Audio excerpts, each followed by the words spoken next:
Previously on NYPD Blue. You've had it out for me since day one. And the hell if I'm gonna take it anymore. So when Stan's uncle calls again, the chief of personnel, I'll just ring him through to you. You actually think that means anything to me? Do yourself a favor, find a new home, because I'm not going to let you put a stink on this squad. If anybody's due for a change of venue, it's you. What did Hatcher's wife say about him? He accused her of having an affair, and she admitted to it. How soon after she told you this did she turn up dead? 3 days. I guarantee you Hatcher killed his wife.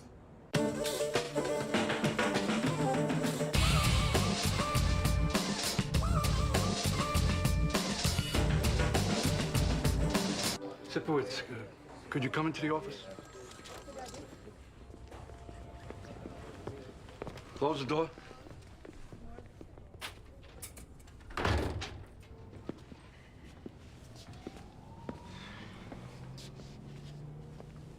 You gonna pace all day?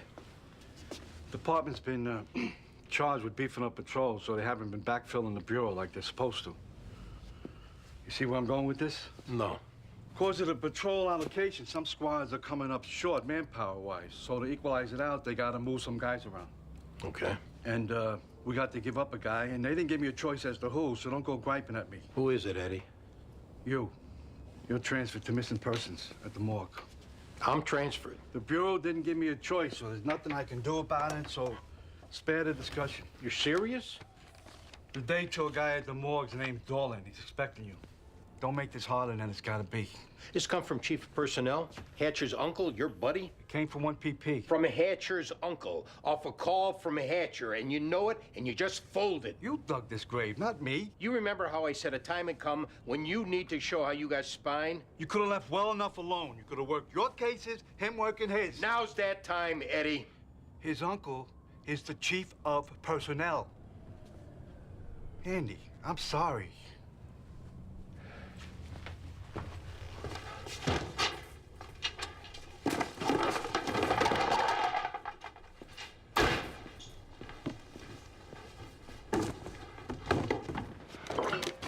What's up? I'm being transferred to the morgue. Oh, my God. On account of what? Something about funding and manpower. Man, that's a load of bullshit. Yeah, well, that's where we're at. I'll be back from my locker. Eddie.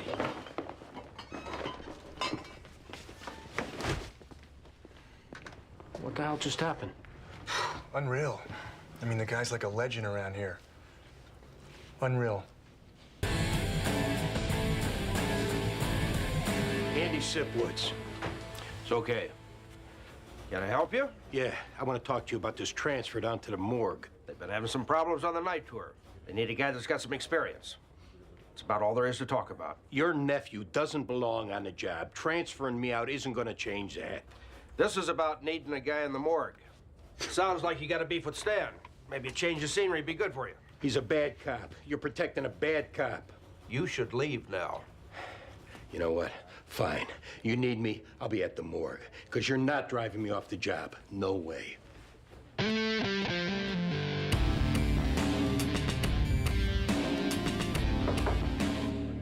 you Sipowicz? Thorlin? That's me, but it's Wally. Welcome to Central Control. This is your desk, this is mine. Yeah, look, cell phones work down here? Hardly. Because I'm expecting a call, so I'm going to step out till I hear from this guy. You just got here. Besides, we're getting a guest in a few minutes. Homeless, DOA. I'll be back. It's the smell. Am I right? I'm just going to head out for a little bit. No, really. You're not supposed to leave during a tour. That and being on time are the keys to this place. Oh, and always answer on the second ring. You answer on the first, they think you don't have enough to do. Answer on the third, they think you're just being lazy. Second ring. I'm telling you, Sip, I've been here 16 years, and I got it down to a science. You like pastries, Dorlin? Sure. I'll bring you some right after I get the call. Yeah, okay. All right. I'll see you in, what, 5 minutes? 10. DOA's Molly's different. Neighbor saw the door ajar and looked in. That's the weapon. Duffy said he saw Sipowicz walking out with a moving box. That true? Yeah. Neighbor know the girl at all? Said she was a massage therapist. So what's up with Sipowicz? Transferred. It just came down. What else did the neighbor say? The girl saw clients in the apartment. I asked, was it legit or was she, you know, but the neighbor said it was legit therapy. Yeah, I'll start a canvas. You know, I don't understand all this about beefing up patrol or backfilling the bureau. Me neither, Greg. Let's just work the case. Yeah, sure. The address book is open up to Dr. Kleiner, psychologist. Looks like the DOA was writing down the number. Door's locked. Super didn't have a key. I'll call ESU to gain entry. Somebody want to bring us up to speed? Still figuring it out, Stan.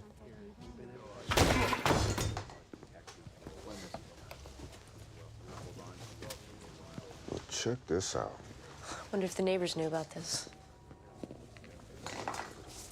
Got some sick puppies out there.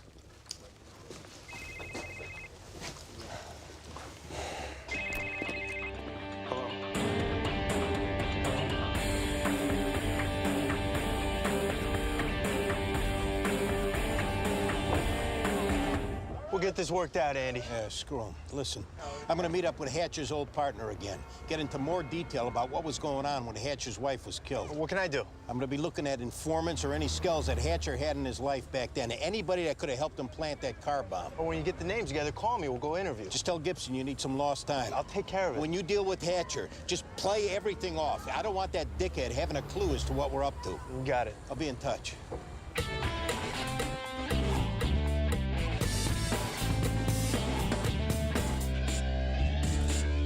Thanks for meeting me, Carl. So you're really going after Stan? Absolutely.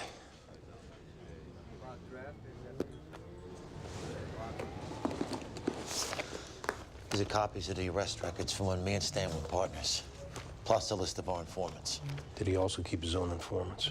Yeah, more unregistered than registered, but no one gave him any flack about it because everyone knew who Stan's uncle was, number one, and number two, he did come up with some good information. Did they go at him at all when his wife was killed? Nah, the department bought the theory that Stan was the intended target, so they concentrated on it being a gang hit. Anything else that could help me out? What you do have going for you is I don't think a lot of Stan's informants were ever approached by investigators. And it's been 8 years, so maybe some of them are ready to talk. All right, I appreciate you helping me. Hey, listen, Andy. I'm doing this for Marcy. I really loved her. I was gonna leave my wife, she was gonna leave Stan, and we were gonna be together. Yeah. I've had to live with the guilt that her having an affair with me may have got her killed. Well, I'm gonna do everything I can to make sure that Stan faces charges, believe me. Thanks for your help. Thank you. That was Duncan Kleiner, the doctor whose number the DOA wrote down. I know you guys are still pretty shocked over Andy and all, so would you rather if I just ran with this? What'd the doc say? Molly Ziffrin was a patient. She never mentioned anyone who was a threat. Anything past that, he said, was privileged information. Pain in the balls. And I got Taro working on the DOA's emails. We'll see if anything pops. Rita, anything? She was working through the DOA's address book.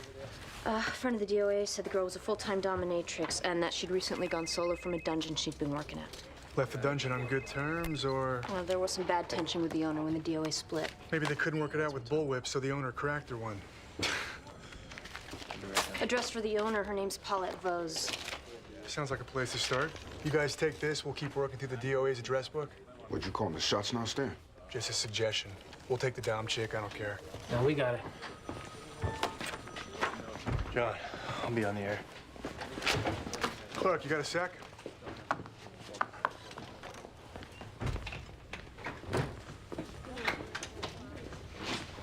Hey, I just want to be up front with this. I got no beef with you. Same here. Me and Sipowicz don't need to be coy, right? He had a hard-on for you, which I didn't approve of, but that's his deal. All I know is I got a lot of years left on this job. I'm not looking to make any enemies. Hey, we're straight as far as I'm concerned. Good to hear.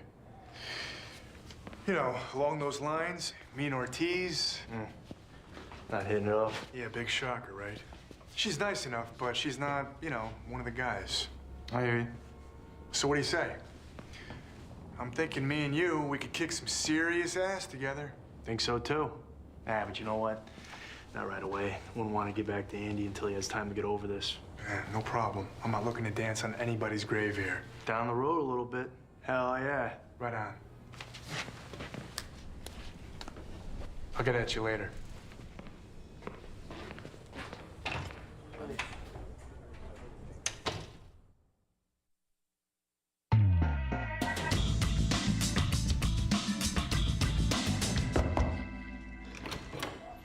Yes? We're looking for Paula Vos. She's busy. Who's there, toilet? Police. I can't be any quieter. Do you understand? This isn't about the noise. Yeah, we don't care about how you're paying the bills, so let us in. Go clean the bathroom with your face. Do you know a woman named Molly Ziffrin, Ms. Vos?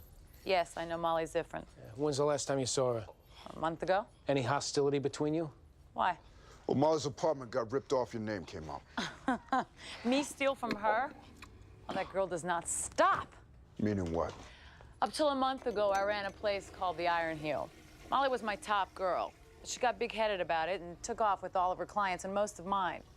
It shut me down. I'd say it's a good place to start a grudge. I have other ways of working out my aggressions. Theft isn't one of them. Where were you this morning, 6 a.m. on? Here. Slave was watching me from the dog cage. Slave? Where was Goddess at 6 this morning? Sleeping? What's your name? Speak! Bernard Wesley. You wouldn't have any reason to lie for the goddess here, Bernard, would you? Because we're going to look into you. You're not gonna tell my firm? Stop speaking. What did Molly get stolen that's got you so riled up, anyway? Actually, nothing was stolen, Miss Vos. Molly Ziffrin was murdered this morning. Oh, I'm out of here. Take one more step, we'll cuff you and drag you down to the station house. Oh, yeah, hell with that.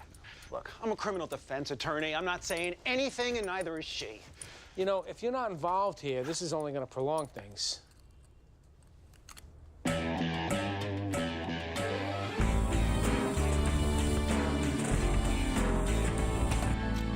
Hi. Hello. Wally Dorland, John Clark. He's helped me out with something. Okay. Because you could take meal now if you want to. No, I'm working through. This guy, Derek Emery, his name keeps coming up. Old CI? If he is, he's not registered. Here he got popped for smack possession, and Hatcher was his first call. And over here, his name is a witness. This on one of the stiffs? Something else. You got a place to look for this guy? The home number he gave when he was collared is a pool hall on Houston near Broadway. Maloney's. Yeah. All right, you know what? I'll be in touch. Yeah, thanks.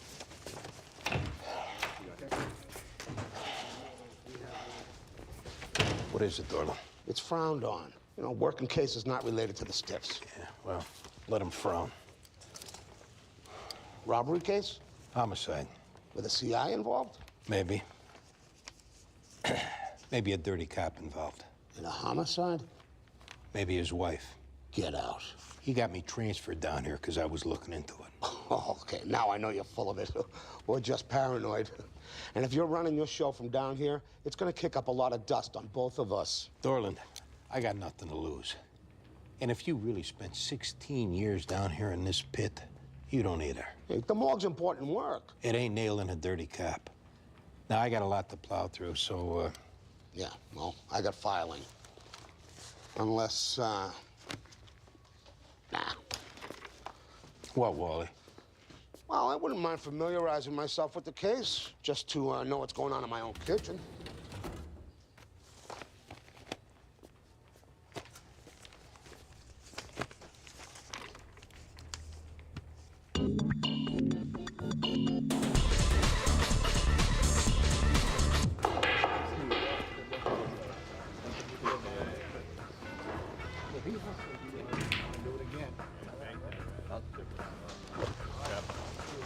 Derek Emery? Yeah? Detective Clark, 15 Squad.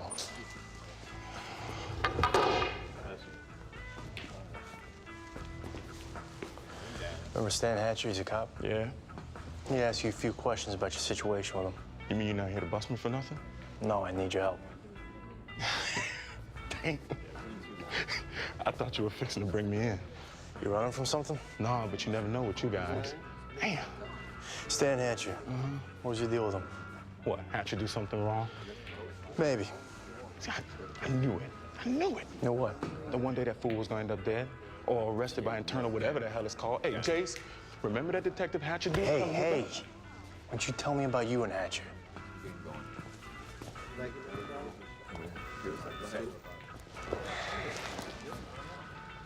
Look, he busted me a couple times, back when I was still mixed up in that gang. So off that, he kept trying to turn me out as his informant, which, you know, I wasn't down with him. But so as not to piss him off, I give him some lame info. He gives me some lame promises. Hey, we did that little dance, you know? Didn't go nowhere. Who was Hatcher running with back then? Talking about right around when his wife was killed. Is that what you're looking into? How Hatcher's wife died? Maybe. Hey, you're not thinking it was gang-related? Like you said, how about you quit asking questions, Derek? Well, look, there was this white dude, mid-level dealer, lived in Hell's Kitchen. Yeah, he got arrested a whole lot, but you know, he never did no time. Word was Hatcher protected him. What was his name? Pig. Yeah, but I'm pretty sure that that's a nickname. You think? Hey, keep your mouth shut about this. I don't want it to come back here. Man, I'm not trying to get mixed up with Hatcher again. Cat's crazy.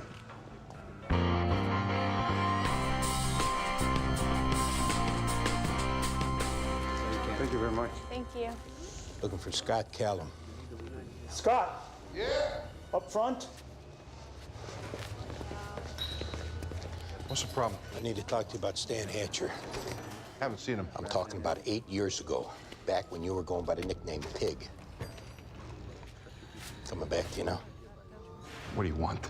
Hatcher's wife died from a car bomb. I want to know who planted it. Did you read the papers? It was a retaliation hit from a gang he was investigating. We're looking at it from a different angle now, like that Hatcher was behind it.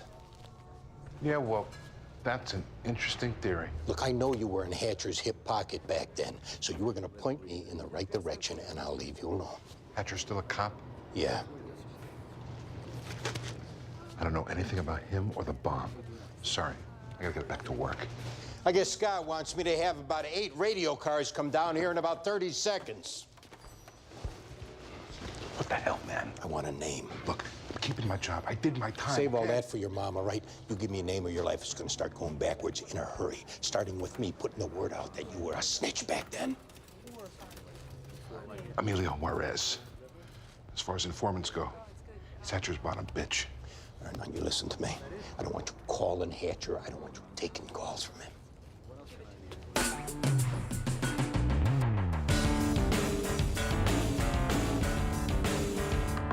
Have a seat. Mr. Welkos, are you a client of a dominatrix named Molly Ziffrin? I was. Have you been sending her emails over the past week and a half? I don't mean to be rude, but would you mind telling me what this is about? I feel horrendously used by you. I thought you were above this kind of treachery. Okay, yes. I wrote those emails. What made you so upset? A misunderstanding, which I got over. Sounds like you're dancing around us, Mr. Wilkos. She billed me for a date. Well, if you're a client, what's so unusual? This was a date? Which means? I thought we were going to start seeing each other socially. Apparently, I was wrong. To the tune of? She billed me $500 for services rendered. And that's what prompted the emails. Is she calling them harassment or something? Because I quit writing her 3 days ago. Where were you this morning around 6 a.m.? Walking my dog, the dog park. Anyone see you in the dog park? All this over some emails? Molly Ziffrin got assaulted, Mr. Wilkos. You think I assaulted her? Well, sounds like you had a reason. No. No way. I worshipped her. But when you fell in love, she wanted to keep it business. And that's gotta sting. It did, but I got over it. Talk to Molly. Ask her if I'm capable of violence. She was murdered, Mr. Welkos. Now tell us what happened so we can work on your explanation, or write down who saw you in the dog park this morning.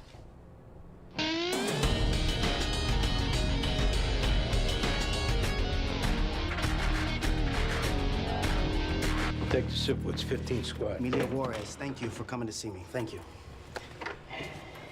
So I wanted to talk to you about Stan Hatcher. Wait, you're not here about my case? No, They told me you were NYPD. I thought you were here about my case. I'm not. I'm here to ask you some questions about Stan Hatcher. All right, I'll help you if you help me. What are you in for, Emilio? Insurance fraud and identity theft. Neither nor which I was party to, but an illegal search of my apartment, and they find 50 fake IDs and letterhead from a fictional doctor. Okay, that part is true. I'll admit it. But I defy anyone to prove beyond a reasonable doubt that those were mine. I'll tell you what. By my legal aid attorney, he advises me to plead no contest since I'd only get a couple of months. I end up with a 3-year bid, and I can't get another lawyer to re-examine my case. I will look into it. You have my word, but later, not now. Now, or I ain't helping you. Later. Or I call my friend in the FBI who'll turn this over to the U.S. Attorney's Office, and he'll add on federal charges. Do you want that? No. Stan Hatcher. 8 years ago, his wife was killed by a car bomb. We're looking into the possibility that he was involved. Whoa. Seriously? Yeah. I always wondered if Hatcher was behind that. What do you know about it? Well, I'll tell you this. 2 days after it happened, I see this guy named Frankie Lawrence. Frankie's another one of Hatcher's boys. Frankie wants to buy some dope off me, which I may or may not have sold to him, but to pay for it, he pulled out this wad of cash that would choke a hippo. This is a guy who never had more than 20 bucks in his pocket. You ask him where he got it? Yeah. He just smile and say Hatcher been good to him. On the gate. Wait. You're gonna look into this for me, aren't you? I will take care of you one way or the other, all right? Okay. Minimum security, working in the library, something.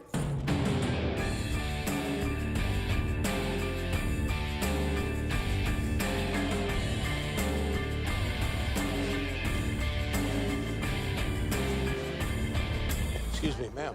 Yes? I'm Detective Sipowicz, looking for Frankie Lawrence. Are you his mother? Yes. I'm not trying to get Frankie in trouble. I just need to talk to him for a few minutes. Do you know where he is? You're not trying to get him in trouble, huh? That's right. Because all you cops care about him so much, right? I mean, you're his best friend. You'd never screw him over. He's got your word, right? I need to talk to your son. He's dead, you son of a bitch. He's in a place where you can't harass him anymore. How did he die? What do you care? Ma'am, I'm investigating a cop who may have been one of the guys who was harassing your son. He died 3 months ago. How? The drugs. I know this is a very difficult time for you, but did Frankie ever mention a cop named Stan Hatcher? No. It's really important that we try to...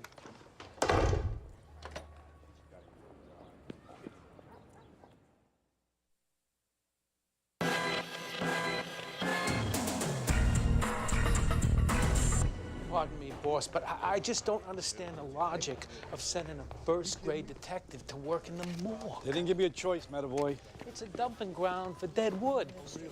Were you guys not working a case? Yeah, there's no record or warrant for Paulette Vos, the dominatrix our DOA used to work for, or for her lawyer slave, Bernard Wesley. How about this Yahoo Welkos, the one walking his dog? They're still running the names they gave us, all answer machines. At most, a guy can tolerate 6 months in the morgue before the formaldehyde stink rots your brain out. Ortiz, any progress? Welco's got a ticket for alternate side a block away from the DOA's apartment building early this morning. Where's Welkos now? We let him go to work. Yeah, we'll get him back in. Boss, I got an interview on that gas station robbery last week. Take a radio.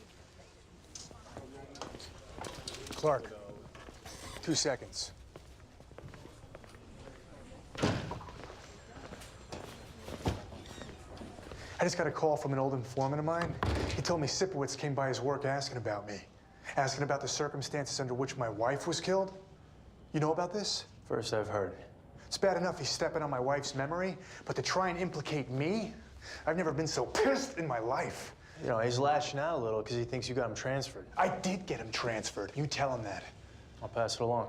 And you also tell him that if he thinks working late tours at the morgue is as low as he can go on this job, he's got another thing coming. Stan, relax. In a couple of days, he'll get used to working there. Everything will be fine. He stops with those rumors today. You tell him that. All right.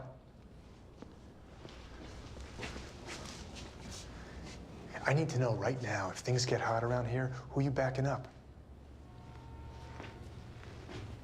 I'm with you, man.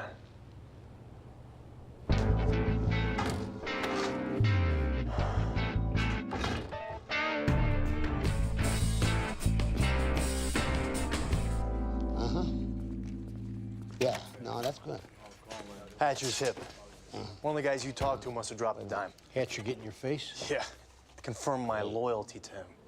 It won't last. He's gonna find out I'm working with you. On the phone. You got him good and scared, but he's throwing out a lot of threats. Threats toward me don't matter, but if he gets close to you, you're backing off of this. Hell no. There's plenty of open desks down here, John. I don't care. Okay, thanks, man. Appreciate it. Hey, was it not obvious that I'm trying to have a telephone conversation? Did you get something? Yeah, well, I've been clawing through background on your OD, Frankie Lawrence. Turns out he contacted a total of 8 different people on 17 arrests. So I ran those names past a buddy of mine at the FBI. Turns out that one of the guys Lawrence called has military experience. As what? Ordnance expert in an armored battalion. He cleared landmines. Bomb guy. Yeah. Jerry Toback. Lives on Ridge Street. Good work, darling.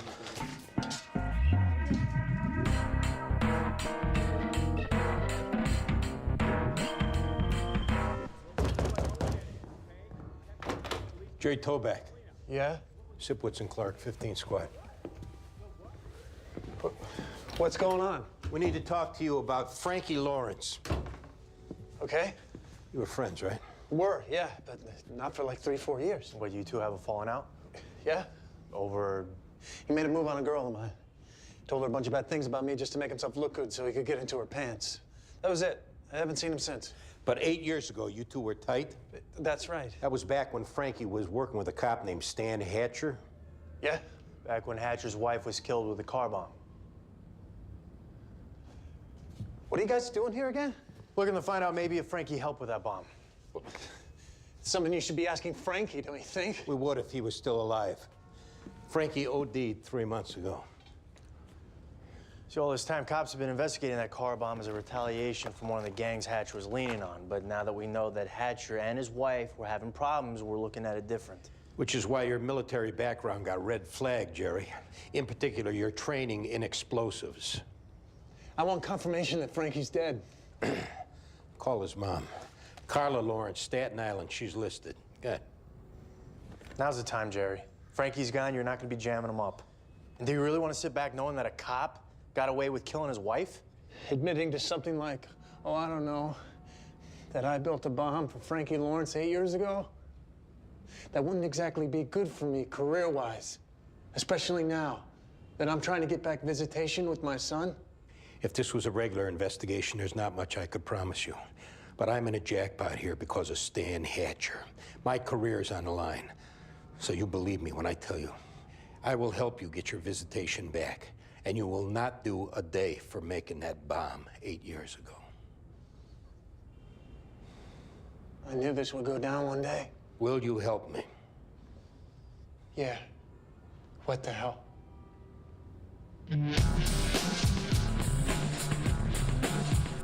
How do you know Frankie Lawrence? We were friends, roommates for a while. Did the name Stan Hatcher ever come up? Yeah. Frankie told me he basically worked for Hatcher, as like an informant. Did Frankie come to you with a request for an explosives device? Yeah, a car bomb. Did you make it for him? Yeah, a plastic explosive that was set up to be rigged to the starter. Which you knew how to put together how?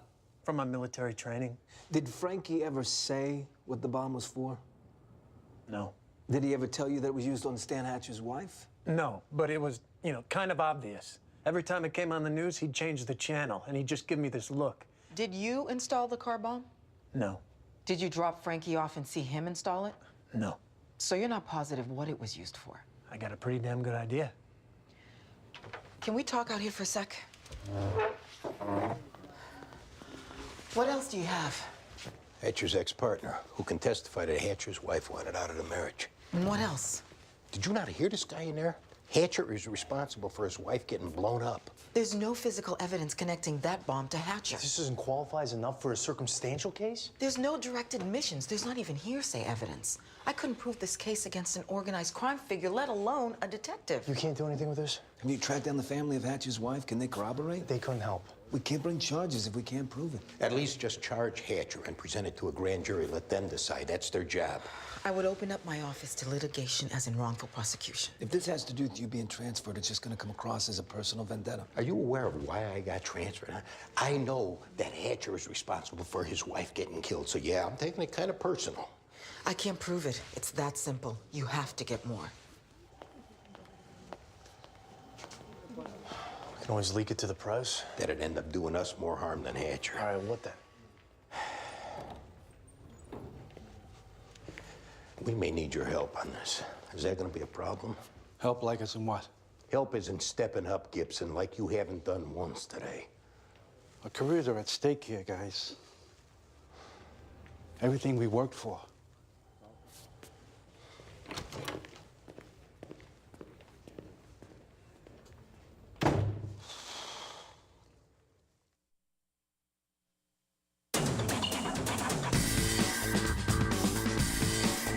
I understand your lifestyle change came about recently. Is that right, Mr. Welkos?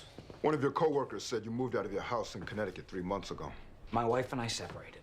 Safe to say that you're in the throes of a midlife crisis?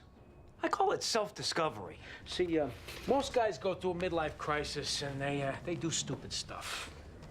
Buy a convertible, dye their hair, step out on a wife. Trivialize it all you want, but meeting Molly was an awakening. And I am devastated to hear that she's dead. But most guys, after a while, they realize the value of the family they left behind, and they go home with their tail between their legs. Which is all good, unless the wife won't take them back, then you're stuck. So you ask your dominatrix out on a normal date, hoping to get back some of your normal life. But she rejects you, and you get angry. I didn't kill Molly. We got your fingerprints in Molly Ziffrin's apartment. We got the emails. I explained those. We got your car parked a block away at the time of the murder. What car? I don't have a car. You don't drive a 2002 Explorer? That's not your license plate? Staring off into space isn't gonna make this go away, Mr. Welkos. All right. All right, what? I killed Molly Ziffrin. What happened? I went over there, told her I loved her.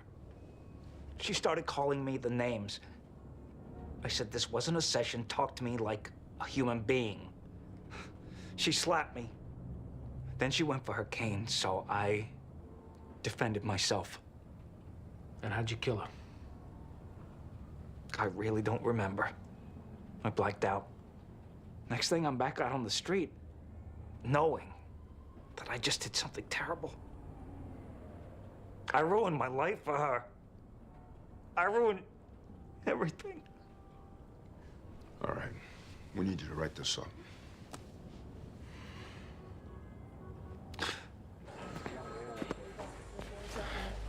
Is the boss around? We're getting a statement from Kenneth Welkos. He went for killing the dominatrix? Yeah, he's writing it up. Because I got something you should see. What's up? Need you in here. What's going on? It's private.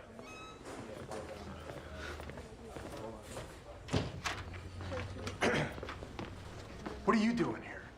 What's he doing here? You need to hear him out. The only reason we're having this conversation with you is out of courtesy to Gibson. You're pushing your luck, pal. We have a 5 o'clock appointment at the district attorney's office, at which point we're going to present our evidence against you. We? You with him on this? You're pretty quick there, Stan. Who made that car bomb? Who planted it in your car? How your wife admitted to having an affair before she died? Who she was having the affair with? How she was scared of you? See, we can prove you arranged your wife's murder. But like I said, I owe Gibson, and apparently he owes your uncle. So here's your offer, which I personally don't think you deserve. You put in your papers by 5 o'clock. If not, I take that meeting at the DA. I don't know what the hell you... You're off the job in an hour, or you get charged with conspiracy to commit murder, non-negotiable. I did what now? You hired your snitch, Frankie Lawrence, to get the car bomb for you. Frankie Lawrence, who recently OD'd? We got the guy who made the bomb for Frankie. He knows about the whole thing.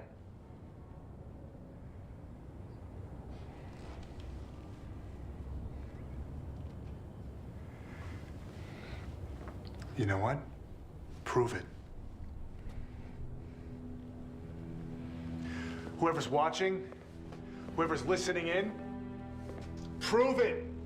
We will. You and you just made the biggest mistakes of your life.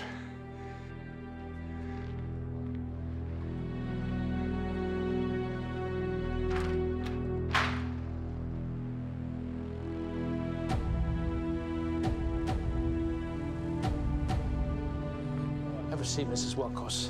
Please, Leanne. Leanne, do you know a woman named Molly Ziffrin? No.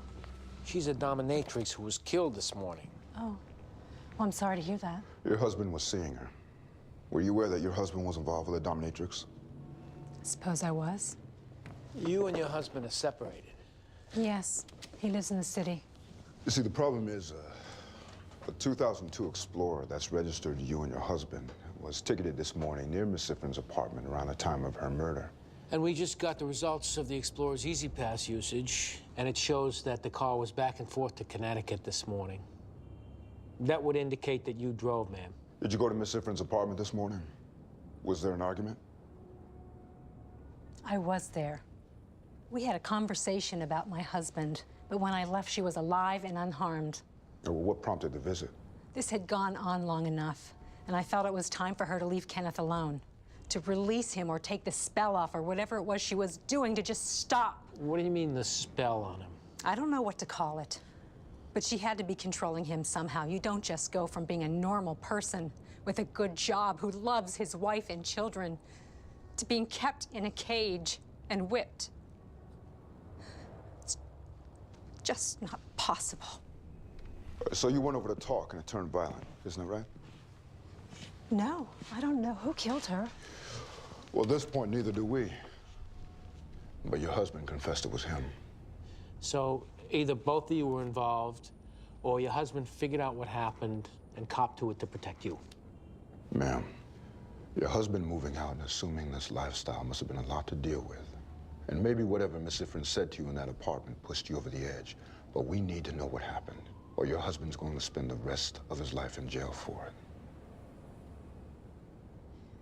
She said I needed to see a shrink, that I was the one who was screwed up. I asked her again nicely to please let my husband go, but she just started laughing. Is that when you hit her with the statue? Kenneth called last night saying he wanted a divorce. This had to stop. Someone had to stop her. Was your husband with you in Miss Ziffrin's apartment this morning? No. Okay. All right. I just wanted my husband back.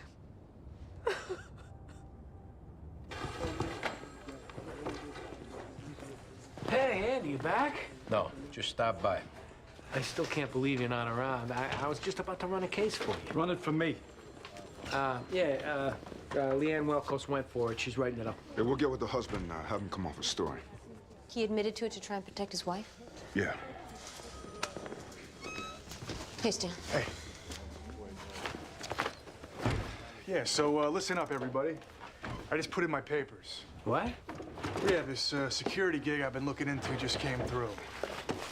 Plus, this job ain't what I joined up for anymore, and it's time I made some real money. So it's just like that? Yeah, just like that. We getting beers or anything? Nah, I'm out of here. So, take it easy. You too. I'll see you around. You better hope not.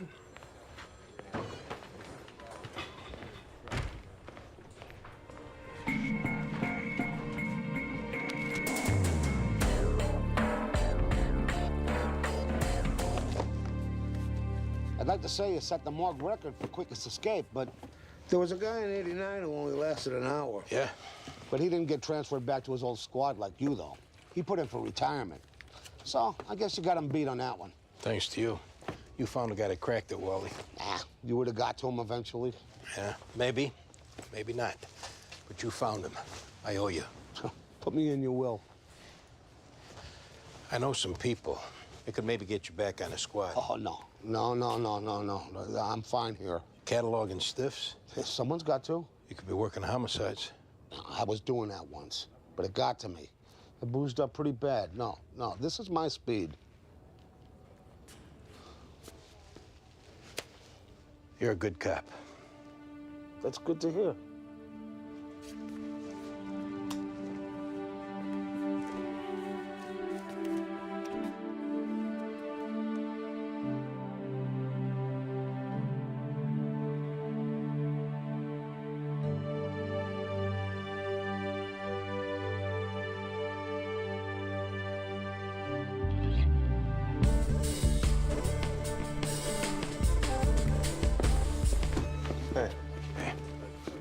So, everything's worked out transfer-wise? I was in a tough spot. And I didn't handle it well. And I feel like I really let you down. You did. If you want me to transfer out, I will. You gotta stand up for what you believe in, Gibson. Not just some at a time. I understand. We'll work it out. Thanks. Yeah.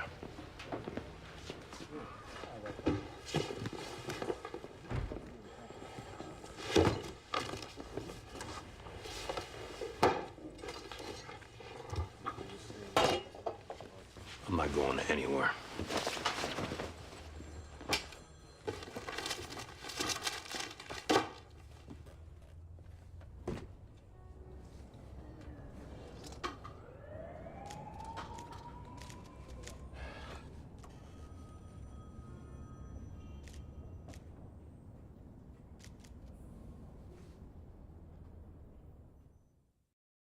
Previously on NYPD Blue. You and the chief of personnel are buddies, right, Gibson? We're friendly. Chief of personnel who's Hatcher's uncle? We were going to be short a man. Stan was available. That's fine. But if the day comes when he needs to get tossed out of here, you better have the spine. You put in your papers by 5 o'clock, or you get charged with conspiracy to commit murder. I was in a tough spot. I didn't handle it well. And I feel like I really let you down.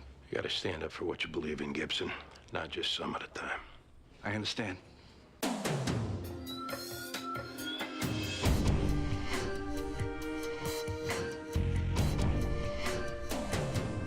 Sir, this was just dropped in my lap. As I said to my supervisor, no, of course I can handle it, but I understand. You know an ADA named Larry Litvak? That nervous guy, right? Always looks like he's under the gun. More than we knew. Quit without notice yesterday. Boss divvied up his cases. Name Leonard Peeler ring a bell? There's a rape homicide. This is going back a ways. What's up? Jailhouse informant who said Peeler admitted the crime to him recanted. When did this happen?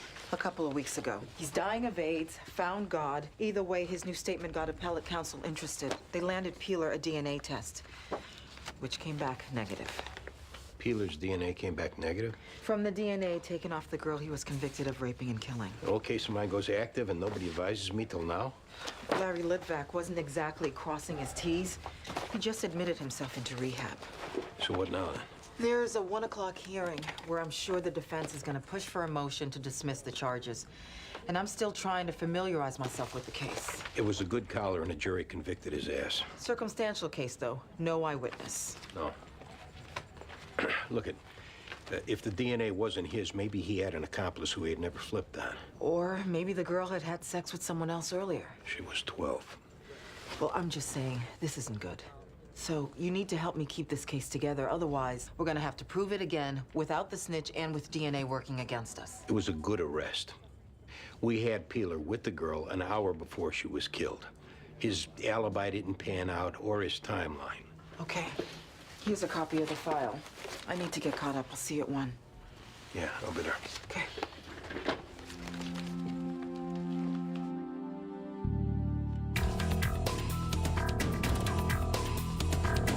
What do we got?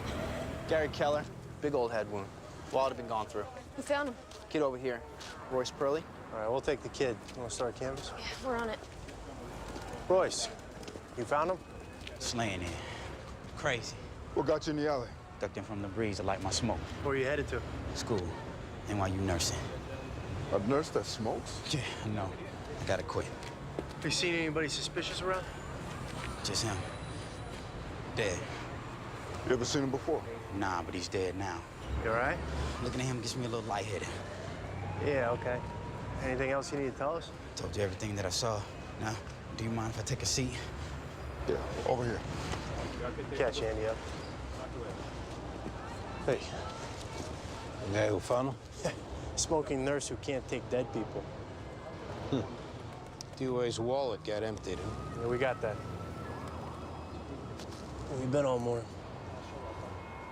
Haywood's office.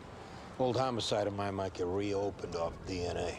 The guy was locked up? Yeah, the right guy. So, who knows? His story straight? Yeah, seems to be. We'll check him out. Let's go. Morning. Morning, John. New detective. Very nice. You meet her yet? Yeah, she transferred in from Brooklyn North Narcotics. What's your take? Oh, we didn't get past hello. Gentlemen, may I present Detective Kelly Ronson, just assigned to this command, and we're glad to have her. John Clark. Nice to meet you. You too. His dad was also on the job. Andy Sipowicz, who I told you about. Yeah. How's it going? Good, thanks. Now, this isn't your ordinary female cop. Kelly's an officer in the Policewomen's Endowment Association and is working toward a law degree at Fordham, huh? How about that? Yeah. Yeah, I look forward to learning from you guys. I told her this place can be a little hard on new detectives, but she should expect a warm welcome. Sure. So, your DOA? White male. Botched robbery, maybe. Medavoy and Jones? Still on the canvas. Mom lives in the city. She's on her way in. Sounds good. May I help you, ma'am? My name is Alyssa Huber, and my baby girl is missing. Detectives Ortiz and Ronson. How long's she been missing? A couple of days, maybe a couple of years. It's complicated. Okay, come on back. She's here of her own merits. No strings, no contracts, no favors, no relation, okay? Did I say anything?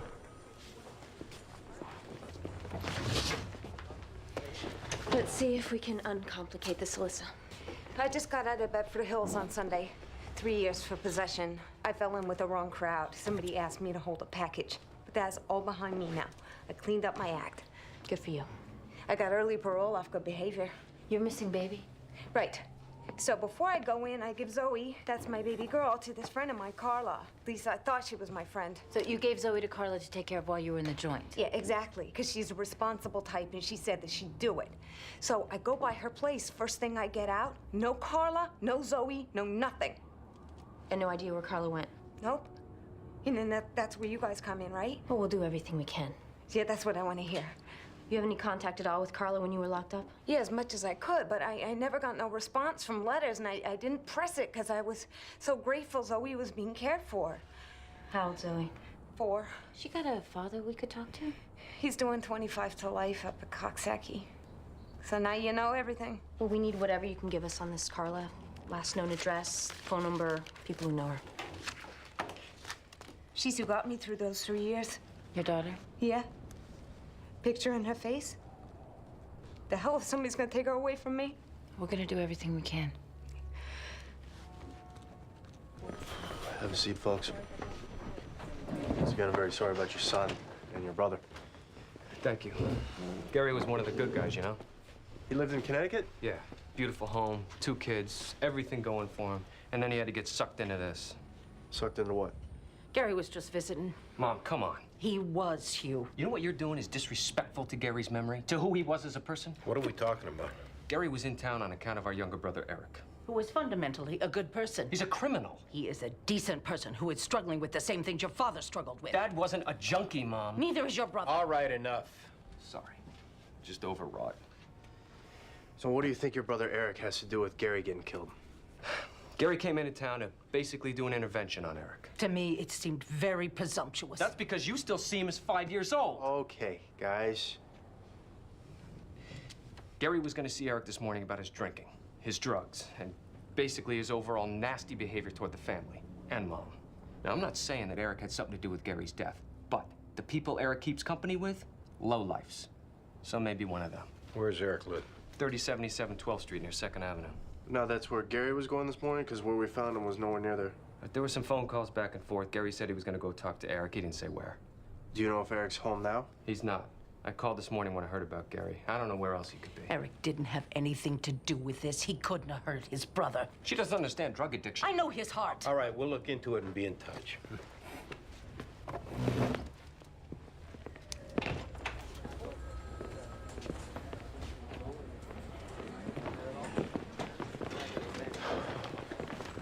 I just got off with Gary Keller's wife. Woman's distraught. She could barely talk. What'd you say, Medavoy? I was making a point, Andy. Make it. She could barely talk, except when she'd go railing on against her husband's family. Then she got real clear. Saying what? They're loony, invasive, always at each other. Good to know. Hey, the family mention anything about a warrant the brother Eric had out on him in Florida? No. Yeah, check kiting. The mom put up the bond, 10 grand. So the DOA came into the city to bring his little brother back to Florida? Or to convince him to go back on his own or something like that. No, the family didn't mention it. You'd think they would. So, Andy, sit on Eric's apartment. I'll meet you there. I gotta run out on something.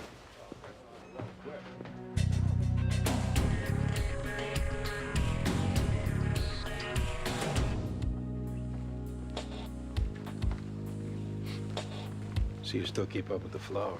African violets. Breeding them now, winning all sorts of awards. So what brings you, Andy? Just paying respects? Actually, Joe, remember a guy that we put away in '86? Leonard Peeler. 86. Don't talk to me about 86. That's when Doris left me. She remarried. Some guy she knew in high school. They met up again at their 40th high school reunion. Leonard Peeler, do you remember him? Peeler. I remember the name. Black guy. Right. Raped and killed a white girl. Yeah. And one of the things that put him away was this jailhouse snitch, a guy named Earl Besdick. Oh, Besdick, good Lord. What a hoople that guy was. He was an informant of yours. Yeah, he was a pretty good snitch, but what a hoople. Well, turns out Earl's dying of AIDS. I don't even want to hear how he got it. Apparently, what he's saying now is that Leonard Peeler never confessed to him. The AIDS must be doing something to his brain. What that did, though, was get Peeler a DNA test. It came back negative. I don't go for that hocus-pocus DNA stuff. Actually, it's pretty accurate. So what are you asking, Andy? Did I put a bad one on this Peeler? No. Because I would never do that in a million years. I'm saying that maybe we missed something, the both of us. Leonard Peeler, sheet as long as my arm, right? He didn't do this, he did 10 things just like it. Don't work that way. A jury convicted him. I know. Then what are we talking about? We may have to retry Peeler if this gets kicked back.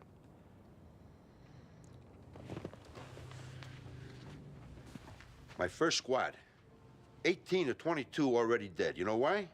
Because the job kept eating at them after they left. Well, not me. Ruth and Philip Kaplansky. I put away their son's killer in '75. Thank you card on his birthday every year. That's what I remember about the job. And you should too. Good talking to you, Andy. You take care of yourself. You too, Joe.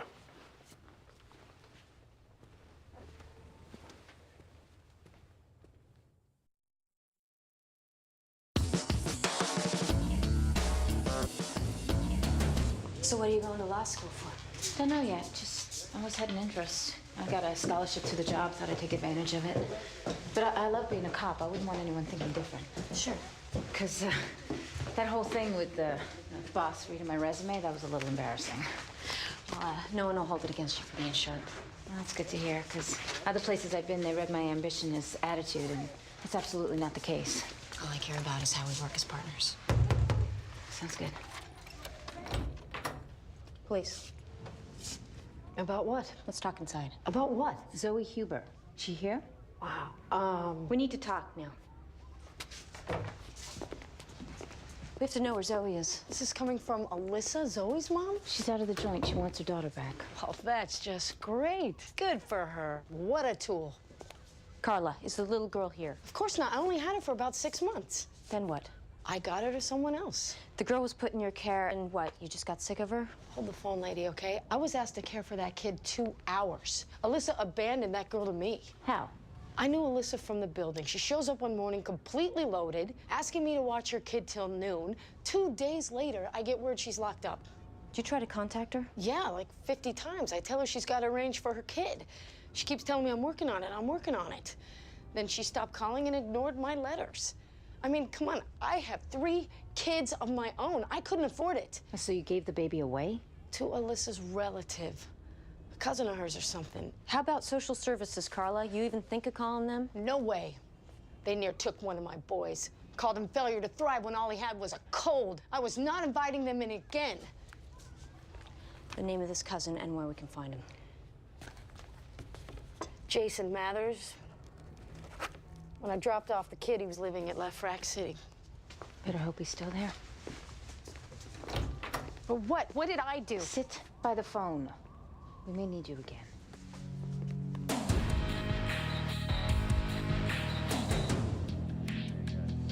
Guys, got it. Lieutenant hasn't seen Eric Keller in a day or two and says we're not the only ones looking for him. Hey, who you? Roy. Roy, who are you? What are you doing here? Just waiting for a friend. Yeah? What's your friend's name? Joe. Joe Snagelhoff. All right, stand up. Stand up. Put your hands up. All right, okay, yes. I'm looking for Eric Keller. Orange Grove bail bonds. Fort Lauderdale, you a bounty hunter? Bail enforcement agent. How long you been tailing Keller? 3 days. Any sign of him? Wait, now what's got you after Keller? Because if he's wanted in New York, there's got to be a way to work things so that you get what you want. And I didn't waste my time and gas money. Have you seen Eric Keller? Early this morning, Elizabeth Court Hotel on Bowery. But he got past me. How'd that go down? I go to his hotel room, knock on the door. Housekeeping. They open up, make me for who I am. And then this brother of his, Gary, he throws a block at me while Eric scoots out the window, so I follow him out. But he had too good a jump on me. Now, you left his brother Gary in the room. How was he when you left him? How was he? He was fine. Because he was found dead in an alley down the street from the hotel. Whoa. Now, I don't know anything about that. He didn't chase after you going out the window, try to stop you pursuing his brother? No, sir. You get into a fight with him out on the street? Absolutely not. Because we're going to talk to everybody at that hotel, and if you're lying, Roy, we're going to slam this on you. Talk to whoever you want. I left that guy in the room fine, healthy, and alive. How'd you know to find Eric at the Elizabeth Court Hotel? From his older brother, Hugh. So Hugh said, my brother Eric's at the Elizabeth Court Hotel. Go snatch him up. He said, my brother Gary's going to meet my brother Eric. Follow Gary. This family's a mess, man. Not my problem. What is, though, is getting Eric back to Florida. So since we're both on the same team, can we work something out? Join forces? No. Don't leave town. Keep your cell phone on.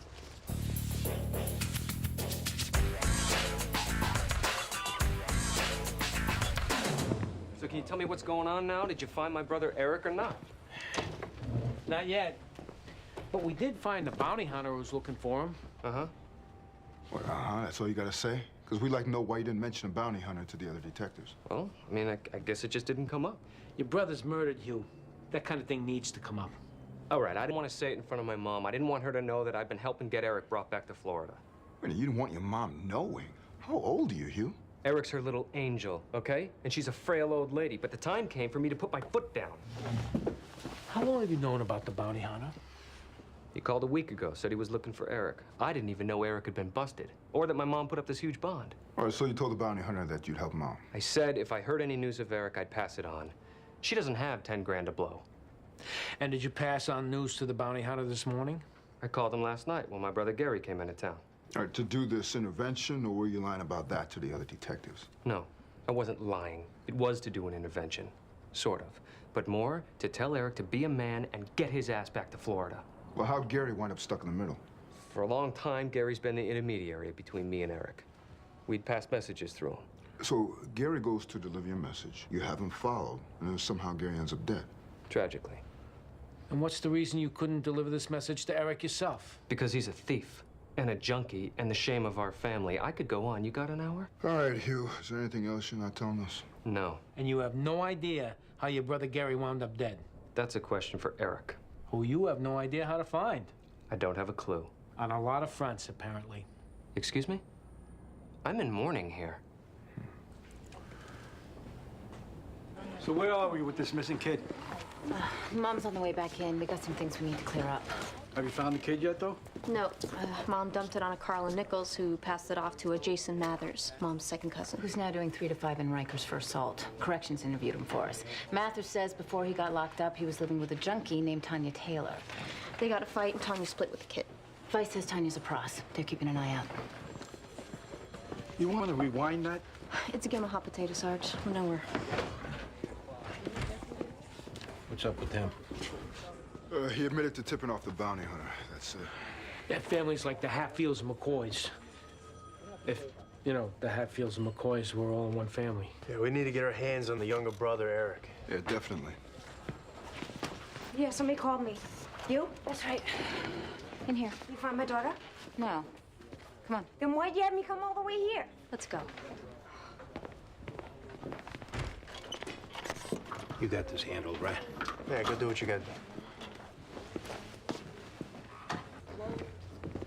You been drinking, Alyssa? Yeah, a little.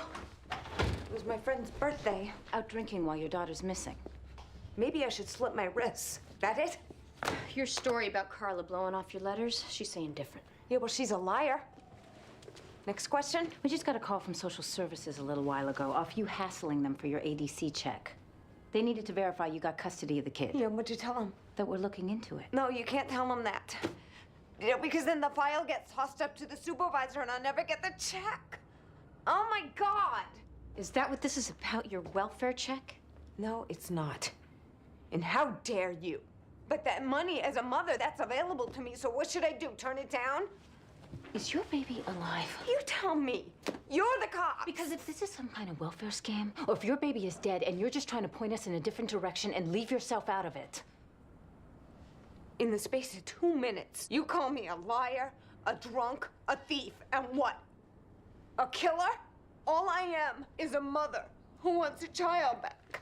If anything else you've told us doesn't clear, we book you for child abandonment. Understand? This is your last chance. I told you the truth. Now please just find my daughter.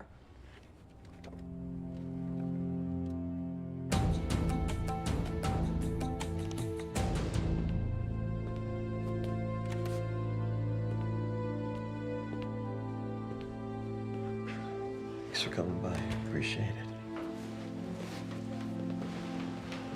Detective Sipowicz. Sure. Joe Brockhurst's partner. Yeah, that's right. Joe still around? He's retired, but he's still around, yeah. You hear about the Leonard Peeler thing? I sure am. Well, then you must have heard. And I'm sorry. I know you're on your way out, Earl. And like everybody else who tries to buy their ticket to heaven a little late, there can be just a little overreaction. I'm telling the truth. I swear. I'm not so sure about that. I think you might be trying to get some attention by playing this martyr routine. You're mistaken. Leonard Peeler raped and killed a 12-year-old girl. He may well have done that, but he never admitted it to me. And you changing your tune now, that might end up setting this guy free. Leonard Peeler never admitted that to me. That's all I know. That's all I can say.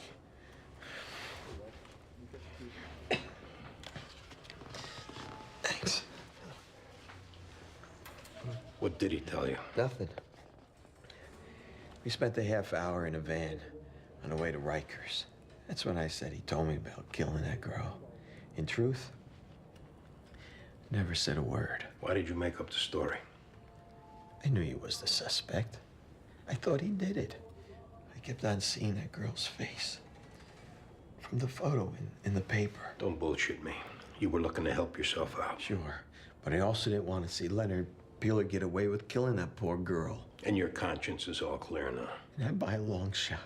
I gotta live with the guilt that I helped put Leonard away for a murder that he didn't commit. And the guy who did do it is still out there, preying on other victims. If you're trying to get attention here. I'm not. I'm doing God's will by telling you the truth. May He bless you like He's blessed me.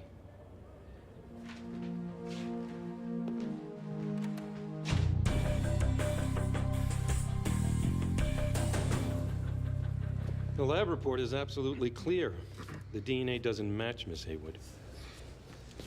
Your Honor, I move to vacate the conviction of Mr. Peeler and to set aside the sentence immediately. The people oppose that motion. These results don't exonerate the defendant, but at best raise doubt. That's absurd, Your Honor. Judge, the DNA could be from a second unidentified subject acting in concert with the defendant. There's no second subject. Regardless, there's independently sufficient evidence to sustain the conviction. I've read the file, Miss Haywood. The people had a weak circumstantial case at best, and that was before the 440 motion. The assistant who prosecuted this case left my office, Judge. I'd like to conduct my own investigation into this matter. That will entail reviewing the autopsy and crime scene reports. Your Honor, Mr. Peeler's been in jail 18 years. I understand. And unless the people can establish why the defendant shouldn't be free, he will be.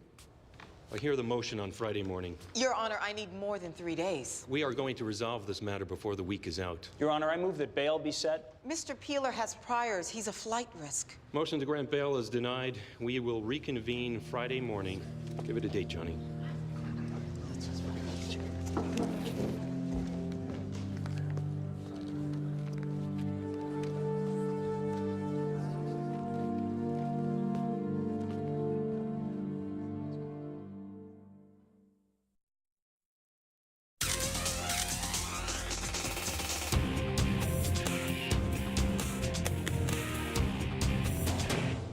Sit down, Tanya. Okay. We got some questions about a little girl you're supposed to be taking care of, named Zoe Huber. Oh, I'm sorry. I want to be helpful, but I don't know that name. 2.5 years ago, you were given a little girl to take care of. No. Tanya, you got a cocaine habit? No. You do. So start thinking straight, or we'll put you in a cell till you're clawing at your skin. Come on. You were given a little girl. What happened to her? I can't go to jail. You won't if you're straight with us. But talk now or we'll let you rot. I was given a little girl to take care of. Jason Mathers gave you the baby? I thought it would be a good thing for me, a reason to clean up, but I just wasn't prepared. What happened to the baby? She went away. What does that mean? I had to make her go away. Did she die? She screamed so much. I felt so horrible. Did the baby die? I felt like such a terrible person, a terrible mom. Undeserving. Tanya, answer my question, or I'll put my fist in your mouth. I gave her away. To who? Gloria, I think. Who is Gloria? From the soup kitchen at St. Mark's Place or St. Mark's Church. Are you making this up? No. Because if you are, you gotta tell us right now. Gloria, I swear. Gloria from St. Mark's or St. Mark's Church. I can't remember which one. I just wasn't ready. All right, we'll be there. Thanks. Hey. Hey. How'd it go? Run the case. Uniform's holding Eric Keller at a bar. Jones is downstairs. I'm gonna run out with him and pick Eric up. Eric is the older brother who called the bounty hunter? No, he's a younger brother, the one the bounty hunter's looking for. All right. Don't worry. I got things covered. Thanks. Can I help you? We're Cindy Clifton's parents. I remember you, Mr. Clifton. I'm Detective Sipwitz. I'm very sorry for what happened today. We're not exactly sure what happened, Detective. The DA had to run out on another case, and you left so quickly. Yeah, unfortunately, I had to get back to work, too. Let's talk in here.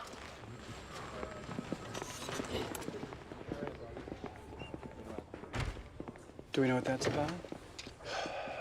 He'll tell us when time's right.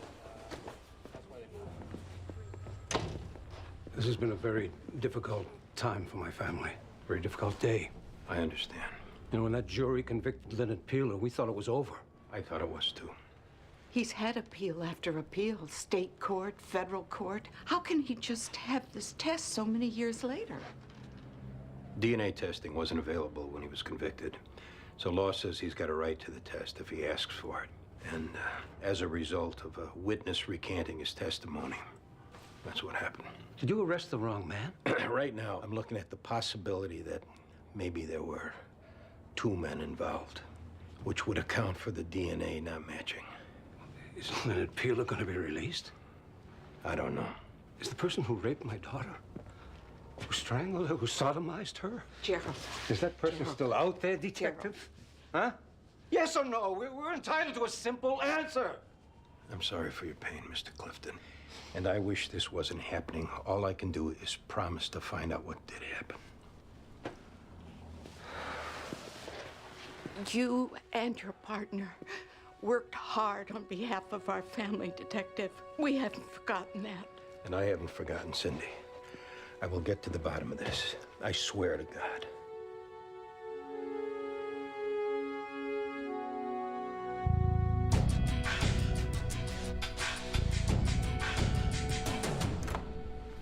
Gloria Dawson? May I help you? Detectives Ortiz and Ronson. Mind if we come in? Sure.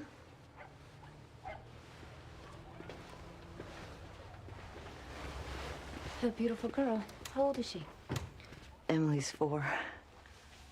What's this about? Is Emily your only child? Yes. Are you the birth mother or is she adopted? Emmy, sweetheart, go play with your dollies, okay? Mommy will be there in just a second. Okay. Okay.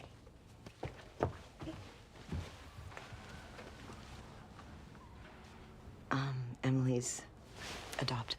And do you have formal papers from the agency to show us? Ma'am, I think you know why we're here.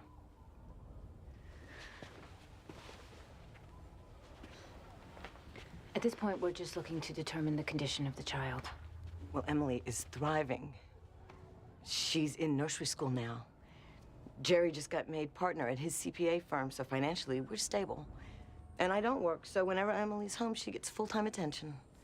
How long has she been with you? 2 years. We couldn't conceive on our own, and adoptions kept falling through, and she was an answered prayer, really. Did you pay for the child? Absolutely not. A woman at the soup kitchen where I volunteered basically put Emily on our doorstep. You need to stay available. We love her. We'd do anything for her. I just want you to know that before you take her away. No one's doing anything right now, so don't panic. We'll be in touch.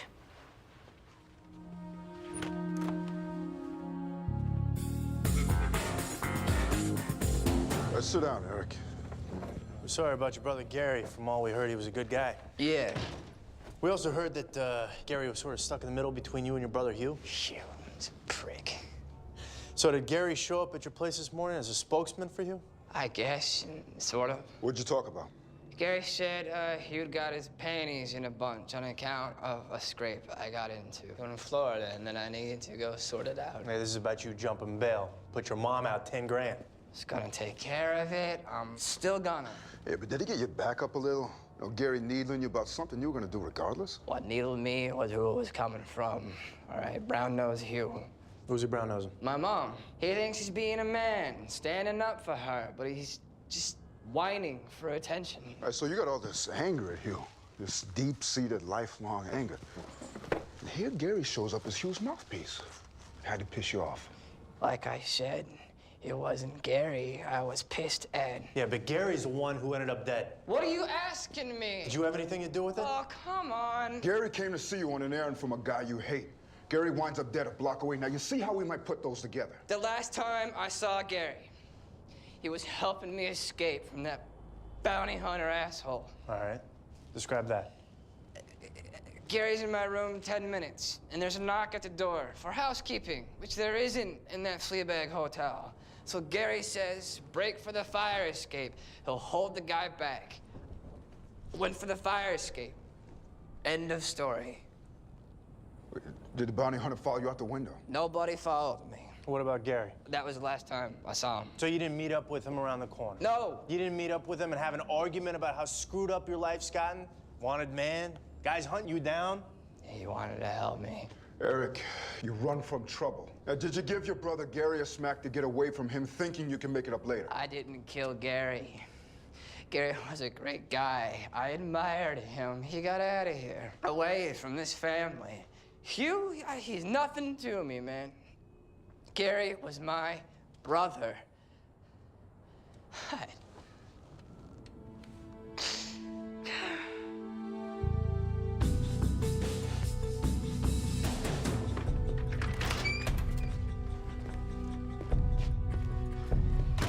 Detective Sipwitz. What, you think I forget who you are? I'm here to find out what happened. You locked up the wrong man. With the DNA coming back negative, that leaves a couple scenarios. At least one scenario. I didn't do that crime. Or there was two of you involved, and that DNA belongs to a buddy of yours. What's it gonna take for you to get it, man? I didn't rape that girl. I didn't kill that girl. I didn't lay a fingertip on that girl. So unless you come here to apologize, there's nothing to talk about. If there was a second guy involved, and you've been protecting him this whole time... Officer! Look, I want to find out what happened here, Leonard. You want to cover your ass so you don't have to face up to what you've done to me. Yo, officer!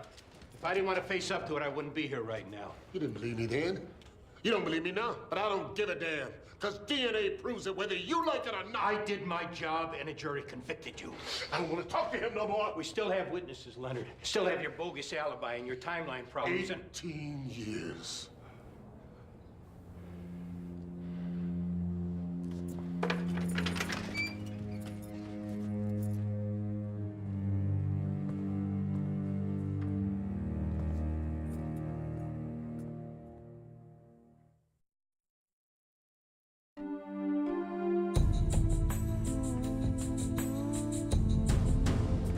So what's the deal? Why don't you have a seat, Alyssa?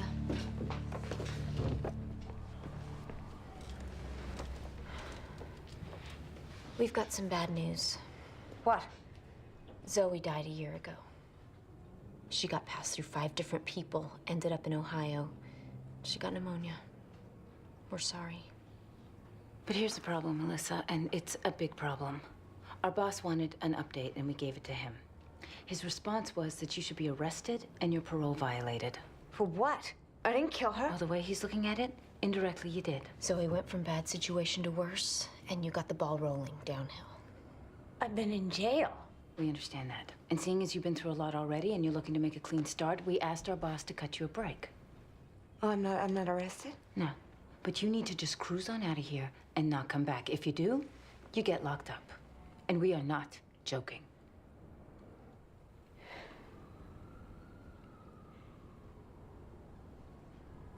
Can you guys do at least one thing for me, please? What? Can you call social services and get me some money for having a daughter? Just to get me back on my feet? Cruise on out of here and don't come back. There's no death benefits, nothing? We're not gonna tell you again. You guys are useless.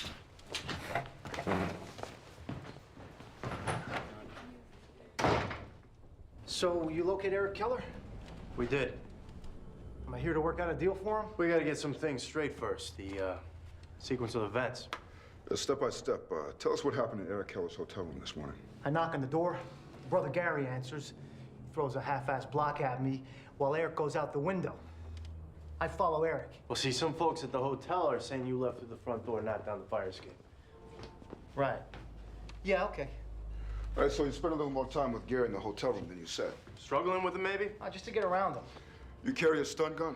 I thought we were working out a deal here. The deal is we're trying to save your ass here, Roy. Which is a little difficult considering all the lies you've been telling us.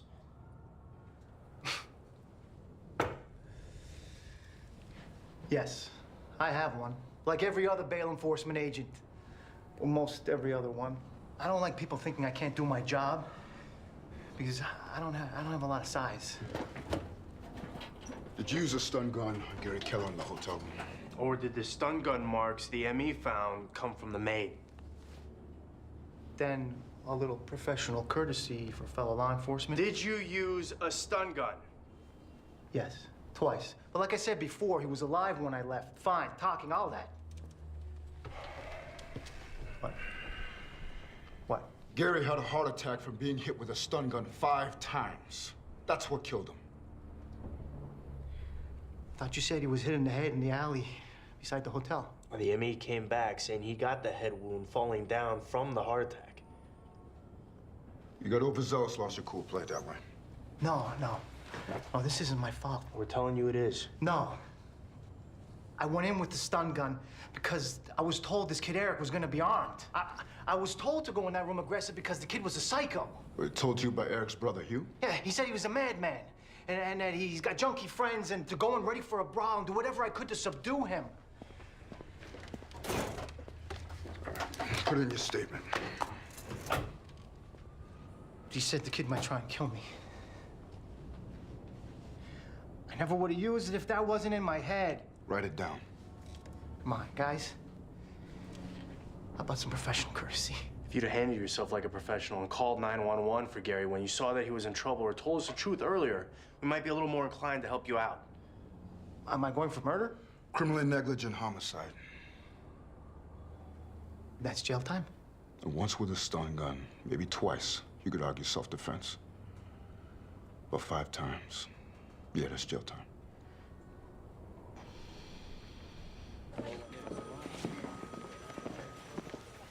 So the missing kid?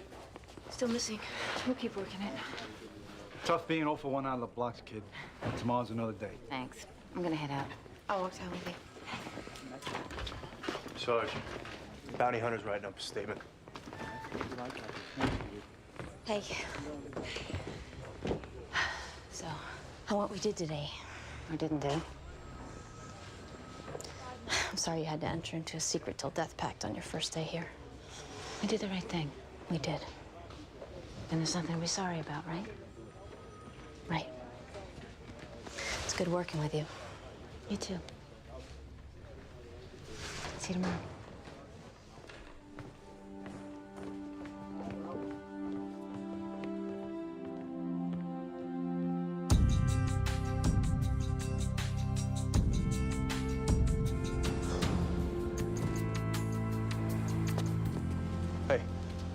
Hey, I didn't want to talk about this in front of Connie and the kids. No problem. I just came by to see how you're doing. Fine, you know. I'm not going to sit around and beat myself up over it. Why would you? Jury convicted this guy. This was one of those where you're 90% sure, you know, which is enough to sign off on it. But that 10%, it's like a little rock in your shoe. The snitch lied to you saying that Peeler confessed to him. How's that your fault? One of the things that worked against Peeler was his timeline. He couldn't remember when he left the bar because he was drunk. And my partner, Joe, he kept on hammering on him. I needed time, I needed time. Finally, he told Peeler, just ballpark it. So Peeler says 5 o'clock, and that's what he wrote up in the statement. Well, right after that, we found people in the bar saying Peeler left at 4:30. So Peeler was caught in a lie. But I was never really comfortable that it was a lie because, you know, he ballparked it, but it stuck. See, I was new then, and I just got my shield. This was the first homicide I worked in. Joe, he was a legend. I was told just lay back and learn, so I did. But I don't know. My hands are shaking here. The jury convicted this guy, Andy. He didn't do it, though. He didn't do the crime. That's what I'm trying to tell you. It's not your fault. Take it from me, I'm on the outside looking at this, and it is not your fault, not even close. I appreciate that. Listen, thanks for coming by. Where are you going? I'm gonna take a walk. You don't want me to come along with you? No, I'm good. I don't have to worry about you, right? I'm fine. Go home, I'll see you tomorrow.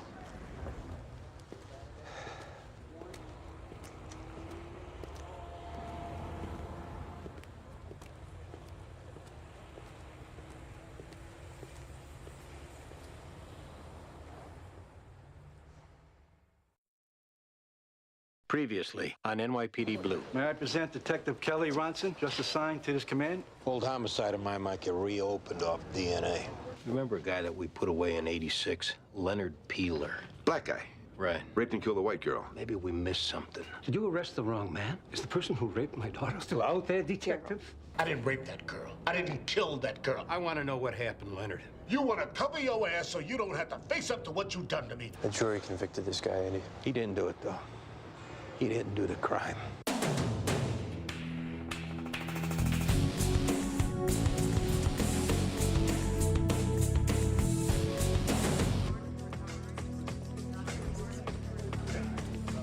The guy was found slumped over on a stoop at Delancey Ridge. No ID, no shoes or shirt, bleeding from the head. Resident of the building called it in. He stabbed? No, shot in the head. Doc says the bullet's lodged behind his ear. Guy should buy a lottery ticket. How's he doing? Stable, alert. He's tough as nails. You say who shot him? Says he can't remember, or his name, or his mother's name, or his address even. What, like amnesia? That's what he's saying. You got some doubt? Traumatic amnesia can wipe out the event, like the moment he actually got shot, or maybe a short period before. But his name, his mother's name, no one around here has seen that before. Huh. You gonna operate on him? Bullets lodged in the bone. Going after it would do more harm than good. Can I talk to him? Yeah, just try to keep him calm. He's pretty freaked out. Detective Clark. Hi. You got shot. That's what they're telling me. And you got no idea who did it. I really don't. Delancey Ridge, where you picked up, you live near there? I honestly don't know. Friends near there? I don't know. You know, maybe. Maybe. Like, you do, and you're not ready to remember it Maybe, yet? like maybe. I can't really say for sure. So, when does your memory begin? When the policeman nudged me awake on the stoop. Before that, it's just blank. Okay, well, I tell you what. These detectives are gonna take a photograph of you and get your fingerprints. Well, you think I'm a criminal? Or you were bonded or worked for the government. There's lots of ways to have prints on file. Right, got it. Okay, we'll do that and we'll go from there. All right, good, because, you know, I'd like to know who I am. You know, it's pretty distressing, if you know what I mean. Okay, well, we'll get to work on it.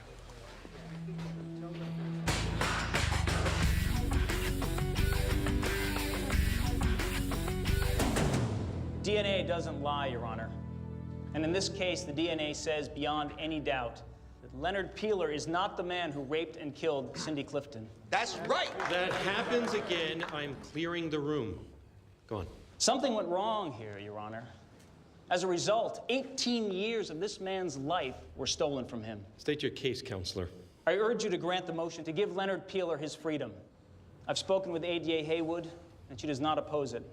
That's correct, Your Honor. The state does not oppose, as long as the dismissal is without prejudice, as we reserve the right to refile against Mr. Peeler.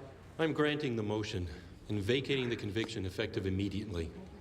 Mr. Peeler, I'm releasing you from custody. I ask for your patience during the short time it'll take to facilitate that. Anything further, counsel? No, Your Honor. Thank you, Your Honor. This court is in recess.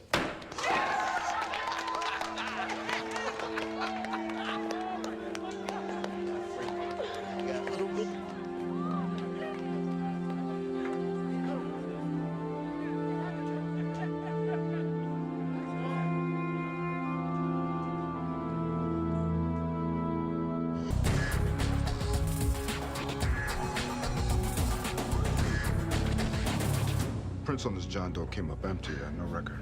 This guy doesn't remember squat? Nothing from before when he got picked up on the stoop this morning. Childhood memories? What ice cream tastes like? Nothing? That's what he claims. Claims, exactly. My bullshit detector is in the red here. Well, Rita and I could head down to the apartment building where they found him, show his picture around. Good. I like that. Hey, so they cut Peeler loose? Yeah. Don't let it get you down, Andy. You know, I just need a little time here, guys. Thanks. Hope you don't mind. Maybe a fresh pair of eyes wouldn't hurt. Because obviously I might have missed something back then. So, anything jump out at you? Anne-Marie Fusco. She's who Peeler claimed he was with the night of the crime? Yeah, but he wasn't, and that's one of the things that put him away. It's Anne-Marie Sullivan now. Which might be a good place to start again. I've been trying to get a hold of her the last few days. Did she call back here Anne-Marie Sullivan? Not when I've been at the desk. Let's go talk to her at her job. You want me working this with you? Yeah. Where you going? Now that Peeler's sprung, this case is back to an open homicide. Yeah, but the DA squad is looking to take it over. They called asking for your folder.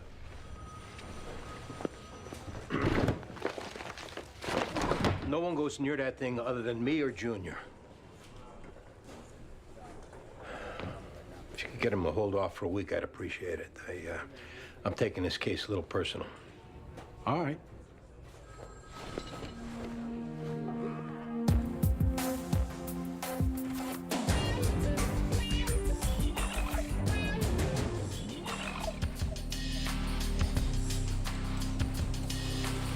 Anne-Marie, Detective Sipwitz. It's my partner, John Clark. I'm completely swamped right now. Could we do this later? No, I'm sorry. I left a couple messages for you. We're launching a new line in less than a month. And to be honest with you, I'm not exactly eager to get involved in this whole thing again. We'll make it brief then. I'd appreciate it. Leonard Peeler's been released. Yeah, I heard he might be, but not acquitted, right? Right. He still may have been involved, but something's come up. The DNA and that guy in prison that Leonard Peeler supposedly confessed to. I've been following it in the papers. As you know, one of the things that did get him convicted is him saying that he was with you that night. Yeah, and he wasn't. Are we really gonna rehash this whole thing? We're investigating a murder. Which took place, what, 20 years ago? 18, and that doesn't make any difference to me. How well did you know Peeler back then? We both worked at Altman's. I did weekends at the costume jewelry counter. He was in the loading dock or something. We'd see each other when I came in. Never outside of work. Yeah, but somehow he knew you lived in the same area as a DOA girl, which is why he tried to use you as an alibi. I don't know how he got my address. Maybe from somebody at work. Why would he claim that he slept with you, knowing that the detectives would come right to you to confirm it? I'm not a criminal psychologist. I have no idea. Now, I'm sorry, but I gotta get back to work. But just so we're clear, Anne-Marie, before we go forward on this and do everything we can to put Leonard Peeler back in prison and not focus on the possibility that it was someone else who still might be out there, Peeler wasn't with you that night? I was alone. Now, whether he killed that girl or not, I don't know anything about that. Why are you so upset? Because he's out now, and he could come after me, and I don't want to deal with this anymore.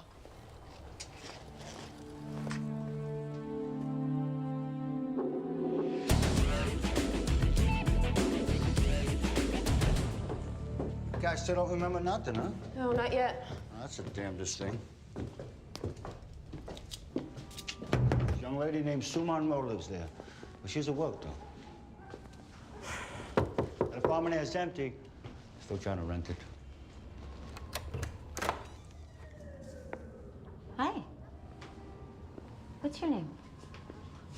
¿Cómo te llamas? Clarissa? Yes? Detectives, ma'am. You see this man outside the building this morning? No, I'm sorry.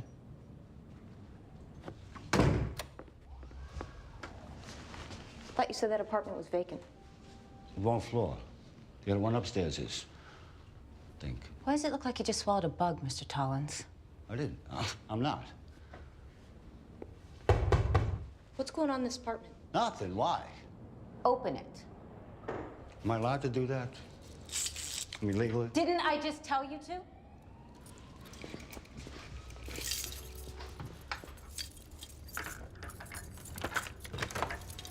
Clarissa, ¿dónde estás? Wait, right there.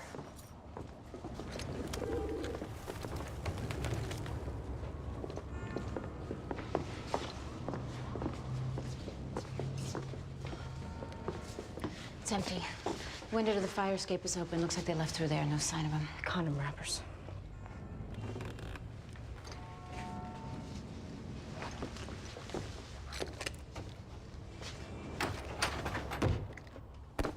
On your feet.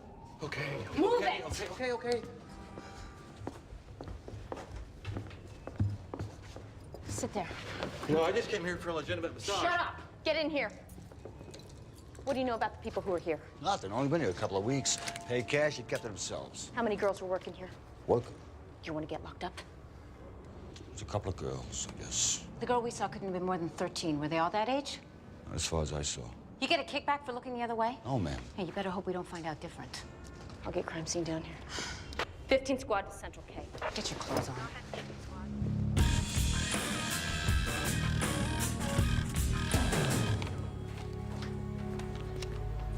Anything on John Doe?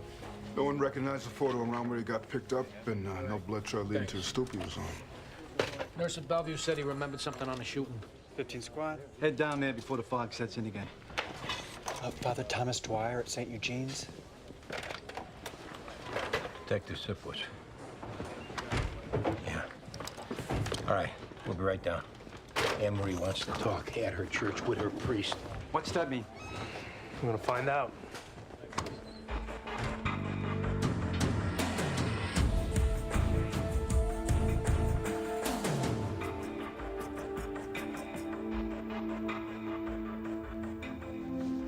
Father Dwyer.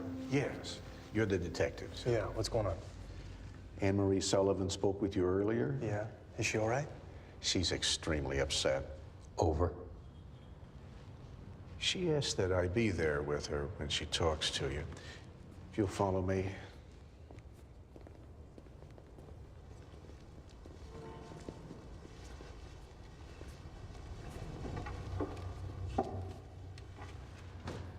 Are you ready, Anne Marie?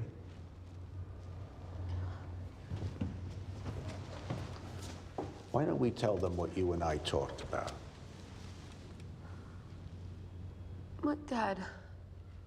He was old school Italian, and I was living at home back then. My family, they would have disowned me. Was Leonard Peeler with you that night? Yes. I'm so sorry.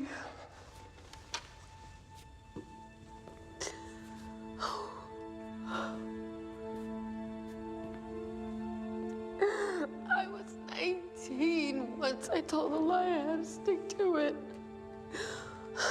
He spent 18 years in prison. I know. And I live with the guilt every single day of it.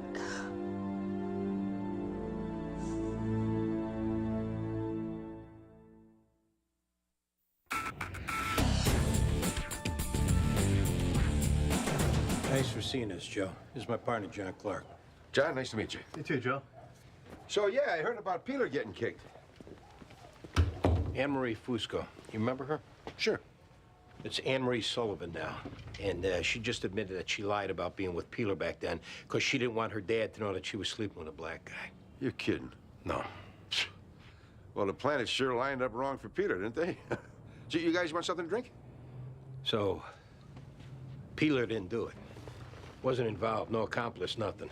So you came all the way over here to point that out? The case is open again now, Joe.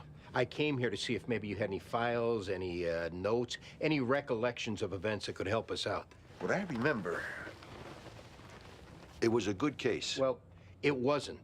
Your informant who claimed Peeler confessed to him the DNA, the timeline that we forced Peeler to commit to, and now Anne-Marie Fusco, it's all gone down the tubes. You're trying to blame me for this, aren't you? No, I am just trying to find out who killed Cindy Clifton because it wasn't Leonard Peeler.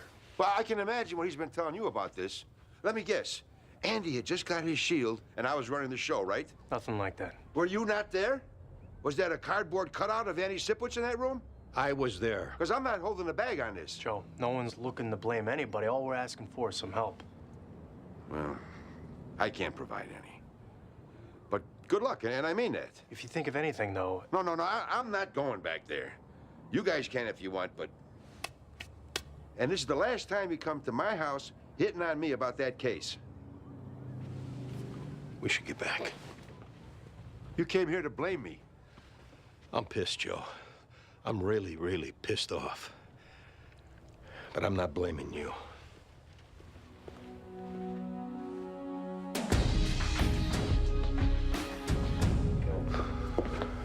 So, Mr. Creel,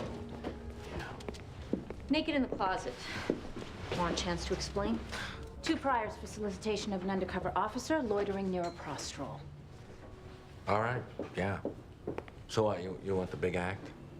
What act? You know, the one where I tell you that what I did was wrong and I'll never do it again and beg forgiveness and... You know what, ladies? I patronize prostitutes. I go to women, I give them money to have sex with me. Fee paid for service rendered. And if this country weren't shackled to some 19th century sense of morality, that's the way it would be treated. Really? Yeah. I used to go to bars. Drinks on me. Dinner on me. Long conversations. You know what the difference between going to a hooker and the scene at the bar is? Hookers are cheaper. Plus, I don't have to listen to someone explain to me why her boss is an asshole, because he won't give her more responsibility, and... So yeah, I did it. Lock me up. Oh, you're damn right we're gonna lock you up, you miserable prick. The girls in that place were 13. You don't think we know that? You didn't see anybody that age with me. Every one of those rooms had a padlock to keep girls in. Every one of those rooms had condom wrappers. The girls in that place were underage and held against their will. So drop the whoremonger's rights crusade and tell us who runs the place. And maybe we'll let the judge know you cooperated. Or you keep throwing up the smokescreen and you're on your own. Sexual assault of a minor. Oh. Rosa. I don't know her last name. Sometimes she has young girls around, but I have nothing to do with them. Where are we gonna find this Rosa? I don't know. She changes apartments every few weeks and calls me with the new locale. So I promise you, I don't know where she is. I don't go for children. I swear. I swear. Previous locations of the cat house. And don't open your mouth again.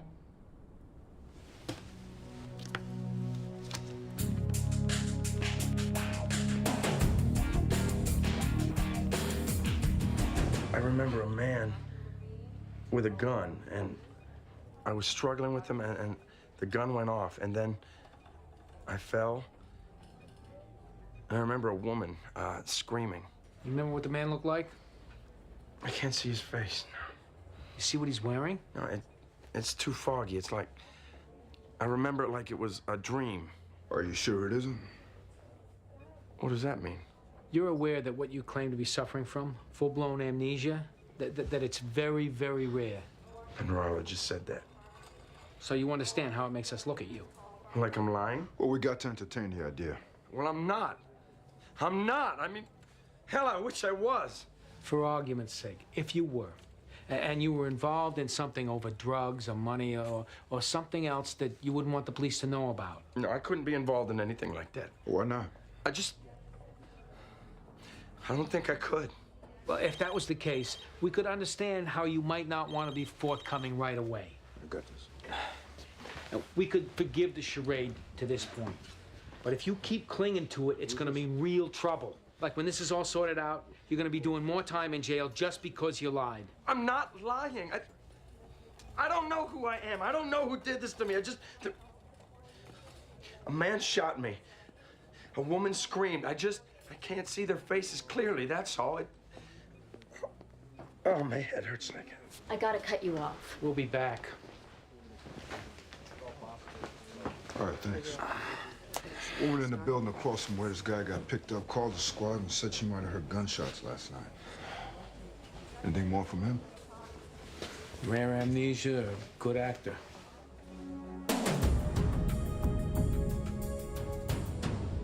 You sure you want to do this now?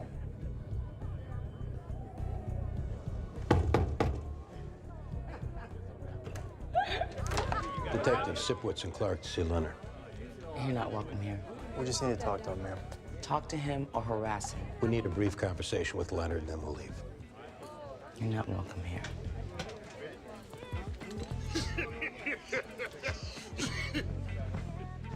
There's someplace we can talk? You guys got a lot of nerve. It's all right. I'm gonna make this quick. And we can get back to celebrating. Ain't nobody gonna spoil this party.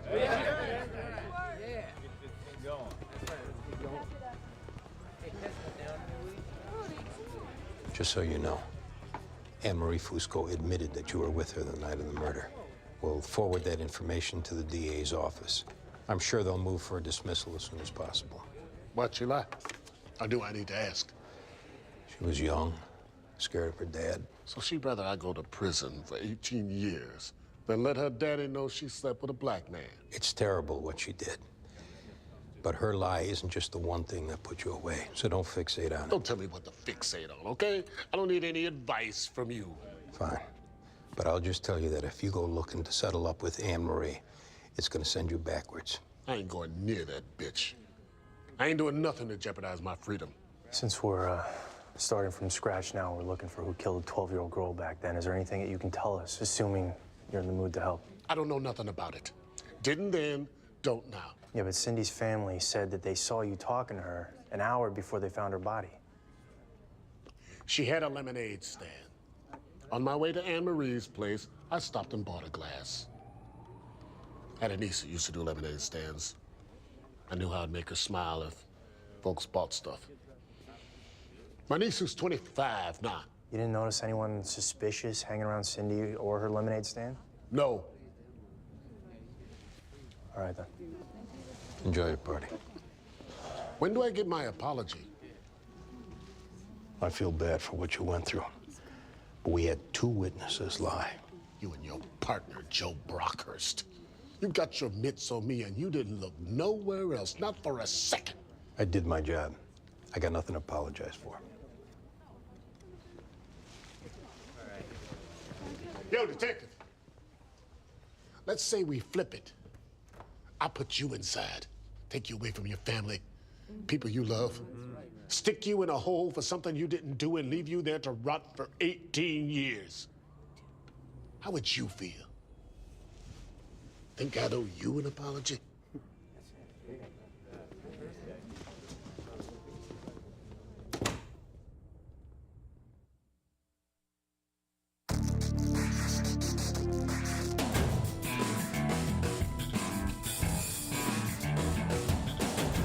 Honestly, I never heard gunshots before, so I didn't know what it was. Around what time did you hear the noise, Miss Elspeth? 3 this morning, but I thought it was the TV up loud. Then I heard about the man who was shot, so I called in. Did you hear any kind of fighting coming from up here last night? When I don't have the 8 in, only the sharp noises get through. And you sure you never seen this guy before? I don't know his face. What's his name? We're trying to figure that out. Sorry, I had to find my key. What's the name of the lady living here? Jessica Dubinsky. How long she been a tenant? 6 months. Quiet. Nice. Neighbors say anything about a noise? No, they're all college kids. They're out all night. There we go. Miss Dubinsky?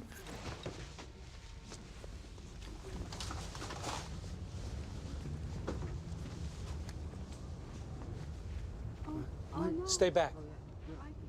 Shot once in the head. There's a man's shirt over here. Cell phone, car keys, and wallet. Tim Keating. Is he a guy? Is he John Doe? Yeah, he's John Doe. So, we have any idea what the hell happened here? No. The time's up on Tim Keating's memory lapse. 15 squad to Central K. Go ahead, 15 squad.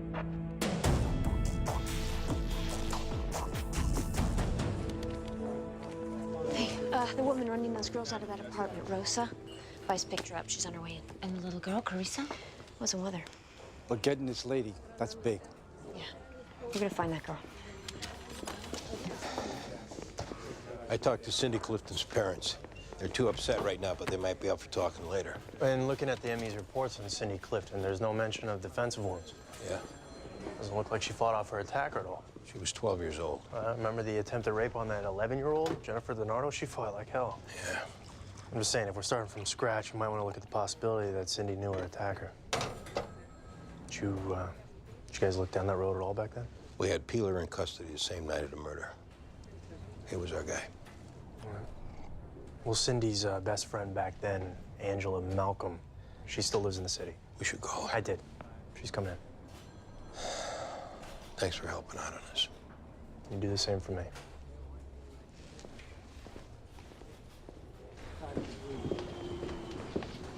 Sit down, Rosa. I have done nothing wrong. Why'd you sneak out of the apartment this morning, huh? It is wrong to leave an apartment? Out the fire escape with an underage girl you kept under lock and key? Yeah. No one is under lock and key. I live with girls who are new to this country. I give them place to stay and help them find work. That is all. When you say work, you mean sex, prostitution. There is none of that. We went through that apartment. We found the condoms. We talked to one of your customers. We know what you were doing there. No. It's not true.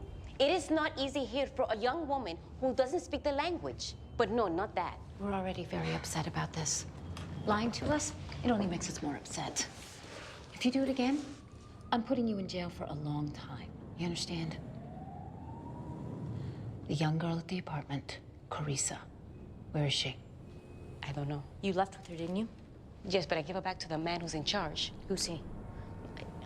I only know his first name, Asperto. How do you contact him? He contacted me. Where is Carissa? New apartment. That's all I know. That's all they tell me. Next apartment to work. Write down the address.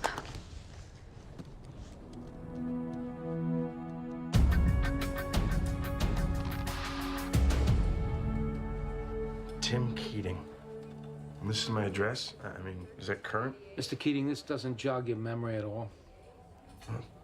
I mean, I know this is my license. I remember seeing it before. Jessica Dubinsky. You know her? No. Well, you got her number in your cell phone. She looks familiar, but no, I don't recognize her. Mr. Keating, Tim, we're done with your confused little boy act. It's not an act. Were you seeing Jessica Dubinsky? I don't know. Did you go to her apartment and have an argument? I don't know. Did you do something to her you didn't mean to? Well, like what? Oh, my God. Is she dead? Did you kill your girlfriend, then turn the gun on yourself? You understand, now that we know your name, we're gonna be talking to your coworkers and your family and friends. And if just one of them says that you were having trouble with your girlfriend, you're under arrest for murder. Oh, my God. If this is something you planned, we can help with the reason why. Or if this jumped off out of an argument. I don't remember anything like this, right? You gotta believe me. A beautiful girl, shot in the head, you're stuff in her apartment. I don't recognize that girl. I don't remember hurting anyone. If I did, I'm sorry, but God, I hope I didn't. All right, enough. He doesn't leave this bed. Have a seat, Angela. Thanks. So that's crazy about this whole Leonard Peeler thing. Yeah. So he's not the one who killed Cindy? Doesn't look like it, no. Are you guys gonna get sued now or something? We're not really concerned with that right now. Our main focus is finding who did kill Cindy. You were best friends with her, is that right? Well, yeah, I live 2 buildings down. Okay, one of the things we're looking at now is the possibility that Cindy may have known her attacker.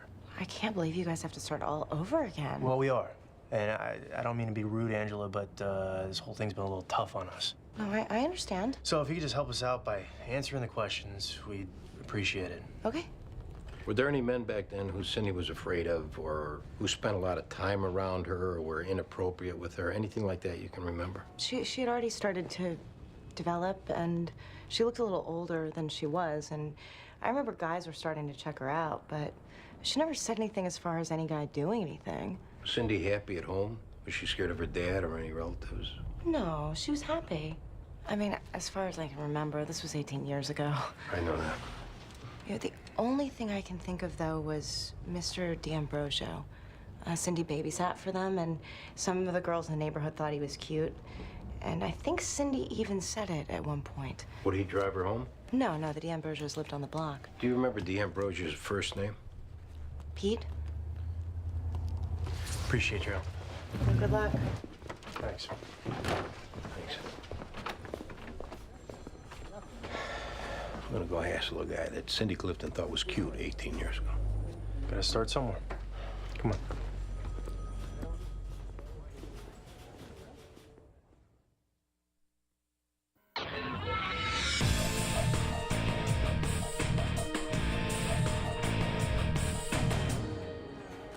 Amnesia. Let me find it. Cases of complete loss of memory are extremely rare. I don't know if the doctor hit you to that or not. Yeah, she did. But the DOA, Jessica Dubinsky, her ex just showed, and DOA's mom said that Jessica and her ex had some bad blood since the breakup. Oh, really? Most of my friends said their divorce was a kick in the pants. Either way, we went ahead and dumped the ex-husband's phone. They should be faxing over the results soon. If anything pops regarding Tim Keating, could you give us a heads up? Sure. But you got a uniformed cop sitting on Keating at the hospital, right? Right. Good. Because if he does have amnesia, they may even leave their homes, wander for a while, and start a new life somewhere else. There you have it. Thanks, boss.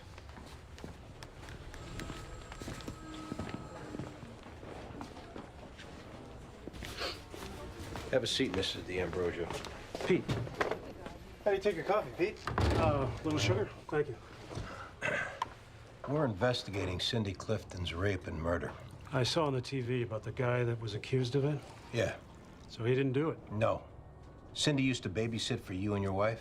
That's right. How long? Oh, 6 months or so. In looking at the case again, there might have been a possibility that Cindy knew her attacker. What makes you think that? Evidence we have. I see. Looking back now and keeping that aspect in mind, does anything jump out at you? Yes. Go ahead. In the weeks before Cindy was killed, she never wanted to leave our house. When me and my wife came back, Cindy would offer to do chores or ask if she could watch TV, or she'd say she was sleeping. Could she stay at our place? Did you ever ask her about it? Once. I was walking her home one night. It's just on the block. And she was literally dragging her feet. So I asked her, is everything all right at home? And she didn't answer me. But I had a really bad feeling, you know, I mean, deep in my gut that there was something wrong. Why didn't you bring this up when she was killed? That black guy was in custody. He was the one that you guys said did it. And nobody from the police department ever came by to talk to me. Yeah. Pete, I don't want you to take offense to this because it's a standard question we're asking people. Okay. We're not going to find out that you had an inappropriate relationship with Cindy, are we? Because the time to talk about that would be now. I never laid a hand on that girl. Okay, then. Is that all? Yeah. We appreciate your help.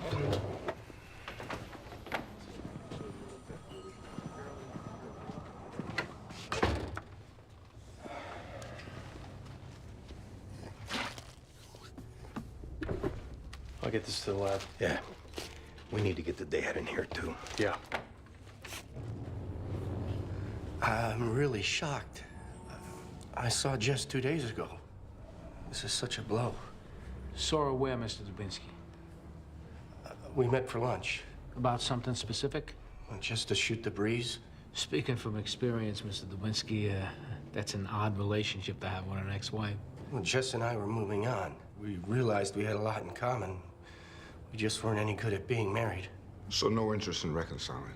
No, we were better off as friends. The reason we brought you in is because Jessica's mom said the divorce had been nasty. And it was still nasty between you. In our wedding photos, her mom's the one with the scowl. She never liked me, so I wouldn't trust her word. Yeah, well, can you count for yourself this morning, 3 a.m.? Well, I was in bed, alone. Well, the doorman can tell you if I left or not. You think I'm involved in this? It's standard procedure to look at loved ones, present and former. Well, do I need an attorney?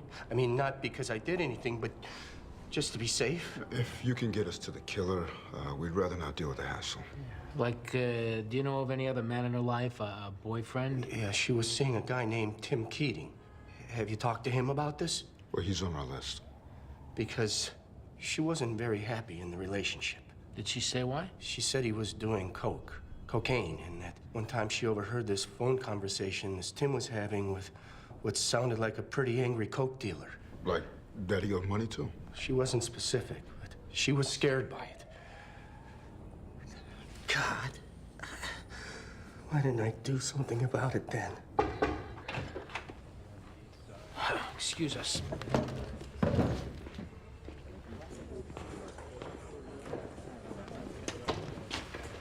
You asked him if he had any association with the John Doe? You knew of him. Dump came back on his cell. 10 calls at John Doe's place of work. This guy playing us, putting out coke dealer theories. Ain't that a question for him? He's hinky. If he knows we dumped his phone, he'll lawyer up. Or confess. Your call.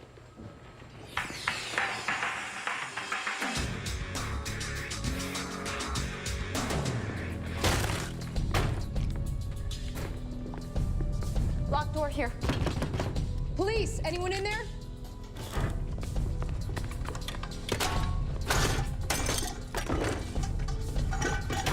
It's okay. We're police. No te asustes, somos policías. ¿Hablas inglés? ¿Cómo te llamas? Ana. Ana. ¿Estás bien? ¿Estás lastimada? ¿Viene alguien a buscarte?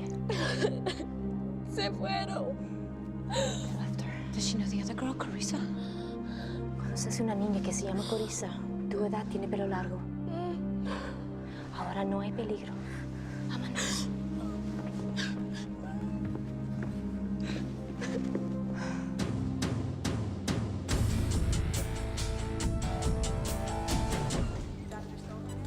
I'm a little nervous. I've never had to identify a body before. Hey, lift the sheet. If it's Jessica, you say so, that's it. Good. Look, I gotta admit, my nerves are compounded by guilt for not doing anything about this Tim Keating. Yeah? Yeah, I mean, thinking back, she was scared of the guy. You haven't located him? We did, Mr. Dubinsky. He was shot along with Jessica. Oh, man. Look, you gotta find the cocaine dealer. Yeah.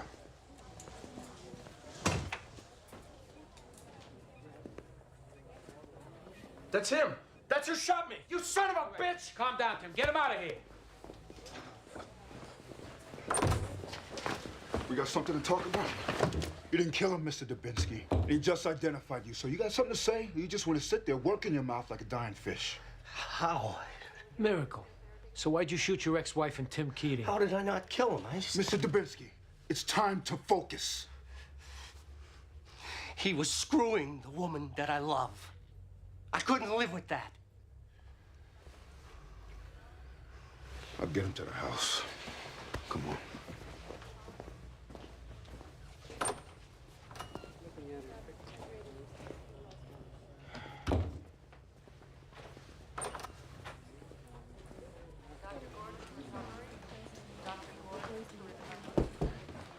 So how'd it go? Is he the guy? Yeah, he gave it right up. You did great. Why did he shoot me and Jessica? He said he was jealous. He saw the two of you together and he lost it. Any of this coming back to you? Starting to, like, it's familiar. What I'm afraid of now is how bad it's gonna hurt when it really does come back to me. Because I'm getting the sense I loved this girl. Get some rest, Mr. Keating. I'll be in touch.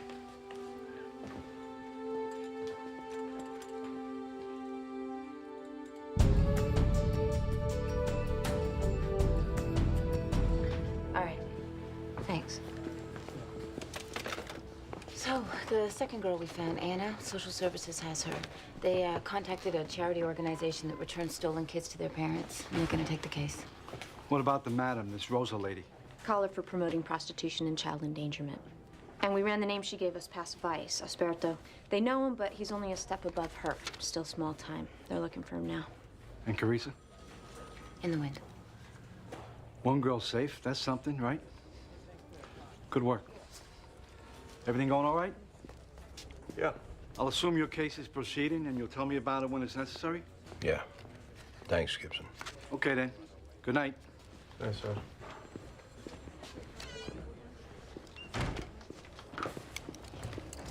Thank you for coming in, Mr. Clifton.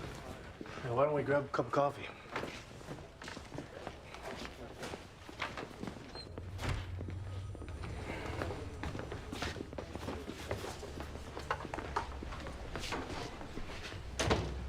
Is there a reason why you requested I come alone without my wife? We'll be talking with everybody, but individually. I'm having some coffee, Mr. Clifton. Care for some? No, thank you. Water, soda, anything? No. Just please get to it. We're starting over, as you know. And one of the things that we discovered, or rediscovered, I guess, is that Cindy didn't have any defensive wounds, meaning it doesn't look like she fought off her assailant, which leads If us... you plan on getting into the specifics of how my daughter was raped and killed, I can tell you right now, I will absolutely not sit here and have those wounds reopened again. We're sympathetic, but we also need to find out who killed Cindy. I understand. But I want you to be damn careful what you say around me, and especially my wife, when it comes to the details of how our daughter was killed. That's fine. We believe Cindy may have known her assailant. Does anyone come to mind who could have had an inappropriate relationship with her? If there was, I wouldn't have waited 18 years to tell you about it. Are we done? One more thing, and we're going to be asking this of everybody. Since DNA was recovered from Cindy's clothing, we're going to need a DNA sample from you so that you can be eliminated as a suspect. We're sorry, but it needs to happen. You must be out of your mind. It's standard procedure, sir. But what do you know about standard procedure? You put the wrong guy in jail for 18 years! You know what, Mr. Clifton? Let's make ourselves a deal here. We'll be careful about the details about your daughter's death if you stay careful about how my partner investigated the case. 2 witnesses lied. That is not the New York City Police Department's fault. I have no faith in you or your department, and if you have any more questions for me or my family, you can contact our attorney.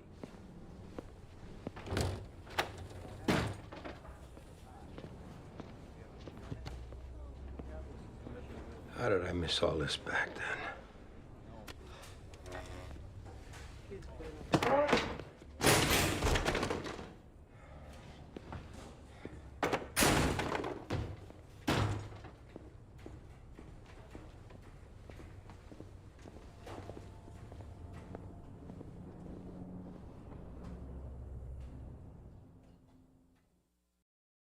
Previously on NYPD Blue. When I was 17, I was diagnosed as manic depressive. The problem is the medications kill my sex drive. And that's why you've been acting the way you were? I'm gonna go back on my medication. Mr. Peeler, I'm releasing you from custody. The DNA, the timeline that we forced Peeler to commit to, it's all gone down the tubes. You're trying to blame me for this, aren't you? We believe Cindy may have known her assailant. We're going to need a DNA sample from you. You must be out of your mind. If you have any more questions for me or my family, you can contact our attorney. How did I miss all this back then?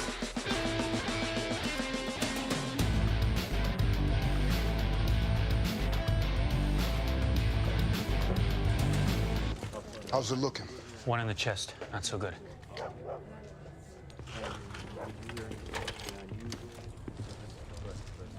Who's the victim? Kevin Traylor. He lives here. Was he saying anything when you got here? No, a neighbor lady called it in. Said he moved in 3 months ago, was separated from his wife. And where's the neighbor lady now? Lying down with a cold compress. All the blood got to her.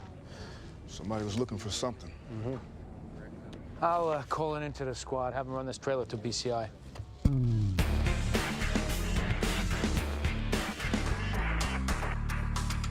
So what's the pecking order here as far as suspects? Well, the guy Cindy Clifton used to babysit for, his DNA came back negative, so he's off the list. And Cindy's dad lawyered up? Right. We're going to talk to Cindy's mom, Sharon. She volunteers at the library. We'll try and catch her there. But I thought the dad lawyered the whole family up. Well, he can't do that, even if she's a suspect, which she's not, right? Everybody in that family's a suspect. Yeah, anything on the dad, Gerald Clifton? I'll get you on the radio. Dr. Devlin, how are you? Hey, John. Come on back.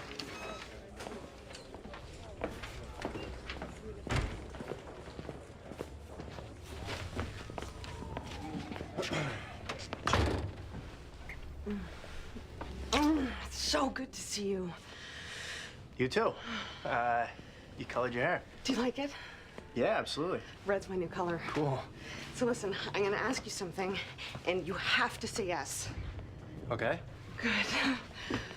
Go tell your boss you're taking some vacation time and pack a bag. I made reservations at this great hotel in Miami, right in South Beach. If we hit the road now and drive straight through, we can be there by tomorrow night. Jen, I'm working a homicide. You're always working a homicide. Come on, live it up a little. Or are you seeing somebody else now? If that's the case, just tell me. You okay? Yeah? Why? I mean, you're taking your meds, right? Yeah. Talk to me like I'm a 6-year-old. Thank you. Oh, I haven't seen you or heard from you in weeks. I come here with this great idea and you turn it into something negative. Jen, I'm on your side. You know that. Do you want to go or not? It's a simple question. I can't. Fine. That's all you have to say. How about dinner tonight? You of all people. Me of all people what?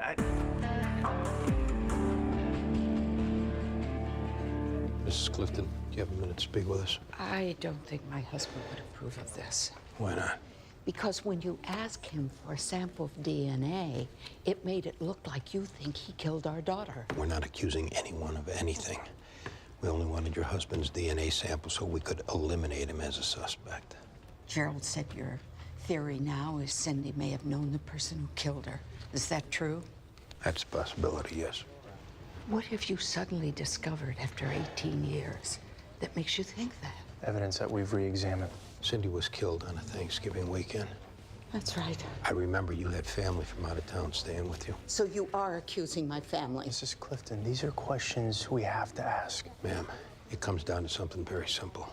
Your daughter was killed. We don't know who did it, and we have to find out who did. We're going to find out who did. Unless there's some reason you don't want us looking into this. Meaning what? Do I know who killed my daughter and I'm protecting them? No! Then we're going to need your help. How? With what? A list of everyone who was staying with you that weekend. I am hanging on here by this much. Our intention is not to cause you more pain, but we have to do this.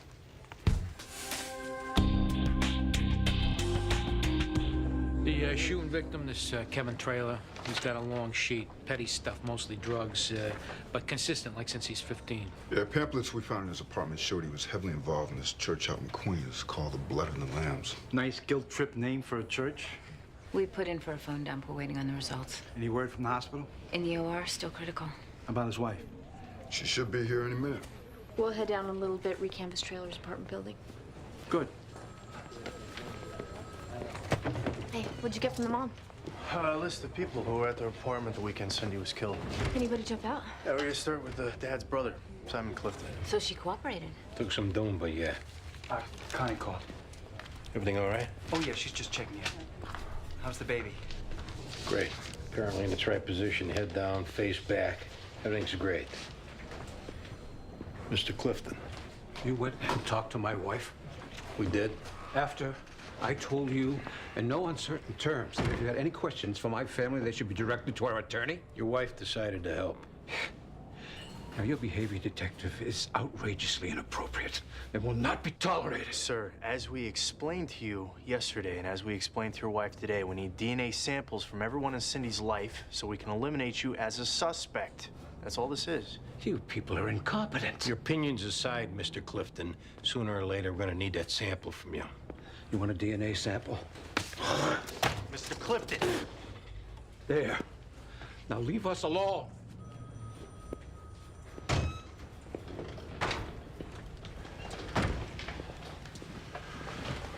Dr. Traylor, Yes? What was that all about? there's nothing. This way, ma'am. Don't touch it. It's going to the lab. Sorry about that. We were very sorry to hear about your husband. I'm still in shock. Were you able to see him at the hospital? No, but I called and they said he'd still be in surgery for a while. But I'll be heading over after this. Were you aware of any problems Kevin was having with anyone? No? Well, we looked into his record. He had a problem with drugs, apparently. For a long time, but he cleaned up a year ago. Are you sure? Because the apartment looked like whoever shot him was looking for something that was hidden. As far as I know, he was staying clean. We found these photos in Kevin's apartment. Each one's a different car parked in front of the same massage parlor. Do you know anything about these? I have no idea. But that was like Kevin to have a secret like that. He was shutting me out of his life more and more. Well, we also found pamphlets from a church out in Queens called the Blood of the Lambs. Looks like he was heavily involved in it. He was. Finding God is what turned his life around. So his devotion to that church is one of the things that broke you up? No, why would it be? That came out wrong. What led to the breakup, if you don't mind me asking? We just grew apart. But I still love him. And I'd really like to see him now. Of course. If we have any other questions, we'll be in touch. All right. If I had to guess, I'd say this is probably somebody from his past, from when he was involved in drugs. But nobody specific you can think of? He didn't like to talk about it much.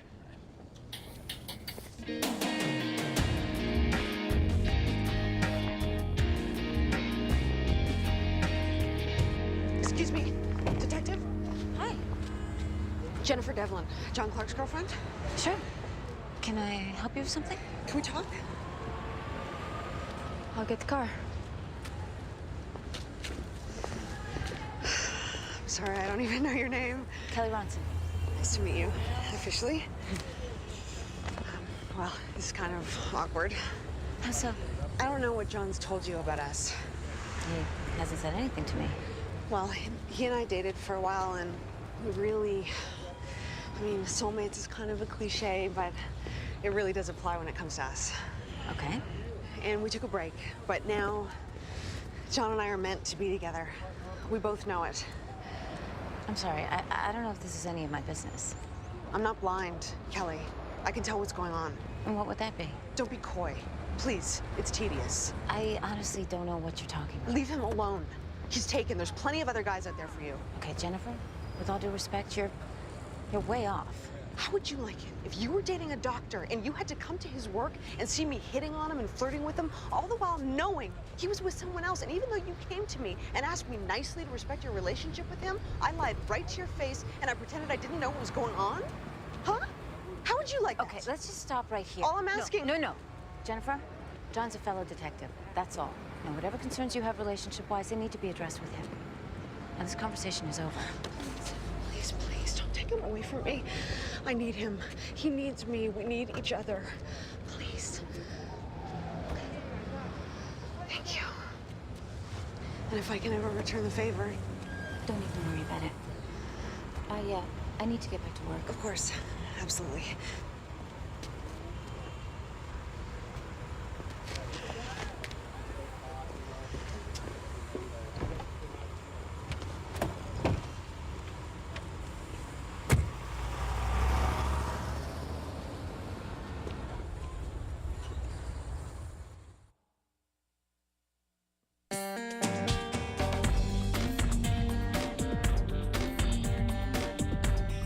Good to see you, Mr. Clifford.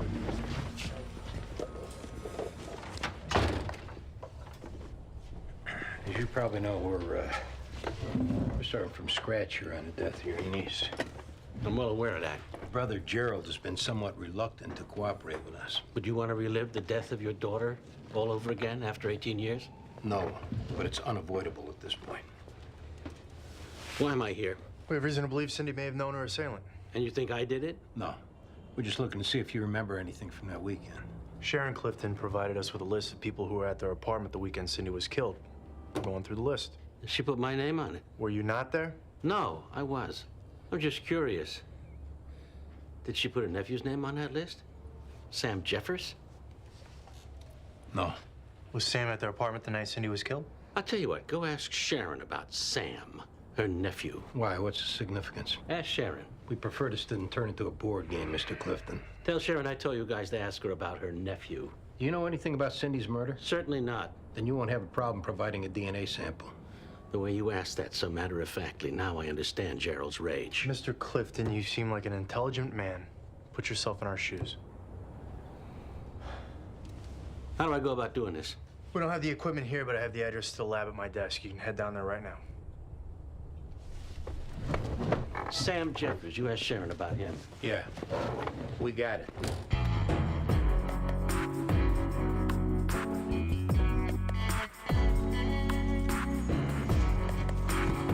Hey, that's a massage parlor, one we found all those photos. Yeah.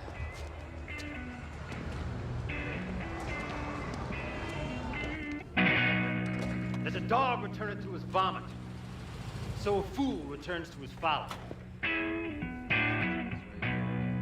Seest thou a man wise in his own conceit? There's more hope of a fool than of him.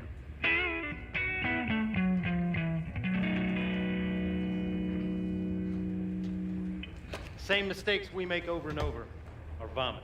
When will we stop returning to them? Think about that as you prepare lunch. Beautiful sermon. Thank you, Doris. Detectives Mettaboy and Jones. Reverend Mercy Hawks. Is Kevin Traylor a member of your church? He is. Well, Kevin was shot at his apartment this morning. Is he all right? Well, he's in critical condition at Bellevue. Do you know of anyone who Kevin was at odds with? No, Kevin is as devoted a Christian as I ever known. Well, we understand he's separated from his wife. Was there any acrimony there as far as you know? Well, no breakup is pleasant, but as I said, Kevin is a devoted Christian. I highly doubt he could let anything get acrimonious with anyone. Reverend, we found a bunch of photos in Kevin's apartment. They were all of different cars parked at the massage parlor next door. You know anything about this? Yes, those sodomites opened up that den of sin about 5 months ago. No, I mean, do you know anything about the pictures? I don't. But Kevin's duties as a minister of community outreach included trying to educate the sodomites who run and frequent that establishment. How he was going about doing that, I'm not privy. All right, so Kevin getting shot, this is totally out of the blue. You can't imagine any reason anybody would do it? Most of us here led sinful lives in what we here call BGG, before God's grace. It's no secret that BGG, Kevin was involved in drugs, drug sales. I just pray someone from his past didn't come back. All right, we'll look into that. Thank you. Oh, one more thing, Reverend Hawks. If we could just get your real name. So you can run my record? I can tell you up front, I was an inveterate sinner in my youth. We just need it for the files. Roy Nutt, 2 T's. All right, if we have any more questions, we'll be in touch. I'll be here, praying for Kevin.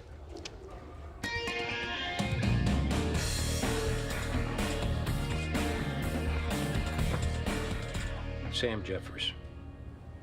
Was he at your apartment the weekend your daughter was killed? He might have been. It was so long ago. Why didn't you put Sam on the list you gave us? Sam was 16 at the time. There's no way he would have killed Cindy. That's something we'll determine.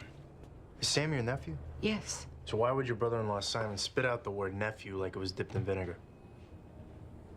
We'll find Sam and ask him ourselves. Oh, I bet my brother-in-law took great pleasure in telling you about this. Why the mystery, Mrs. Clifton? Sam has already been through enough. What's going on? He's my son. Sam is my son.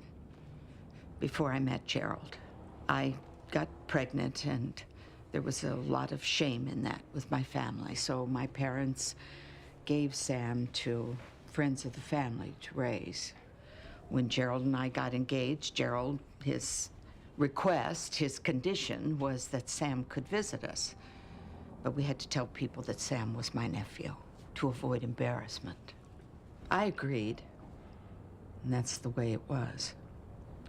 Did Sam know you were his real mom? So when he came to visit you, he had to play along with the lie? That's a lot for a kid to deal with. Did he act out? He didn't kill Cindy. Sam was staying with you the weekend Cindy was murdered. Yes. Is he still in New York? I think so. We haven't spoken in a long time. Years. We're gonna need to talk to Sam.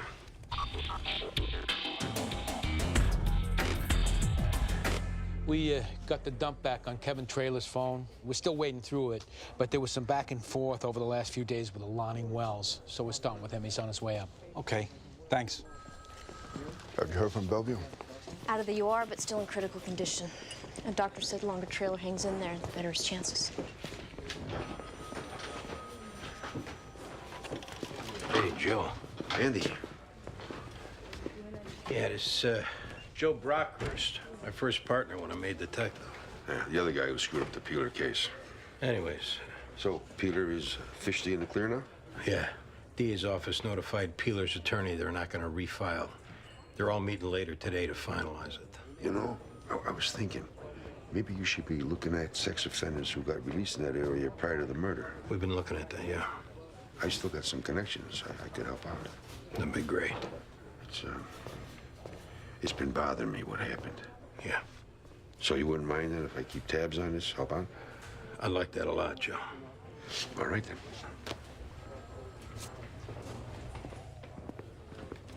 Hey, you got a sec? Sure.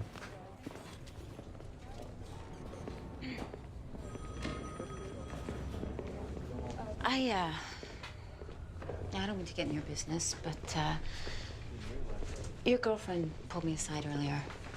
She's not my girlfriend. Is that what she said she was? Yeah. How well do you know her? We dated for a while. What else did she say? To leave you alone. I think she was under the impression I was making a move on you. Sorry you had to deal with that. I'll make sure it doesn't happen again. It's not about what she said.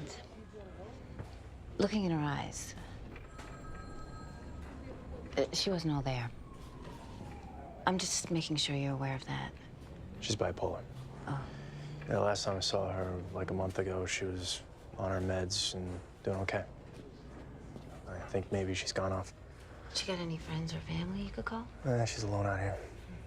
I'll take care of it, though. Well, if you need any help, someone to talk to. Thanks a lot, Kelly. You know a Kevin Traylor, Mr. Wells? No, I don't. You called his cell phone twice yesterday. Oh, yeah, okay. Him. So what were the calls about? What's he saying? That's not how it works. Well, what he's doing is harassment, right? I mean, I'm not proud of what What's I your did. version of the events, Mr. Wells? I get this postcard. I get pissed. So I call him.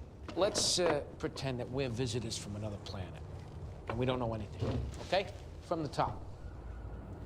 I come home yesterday, and my wife's got all my clothes out in the hallway. So I'm like, what's up?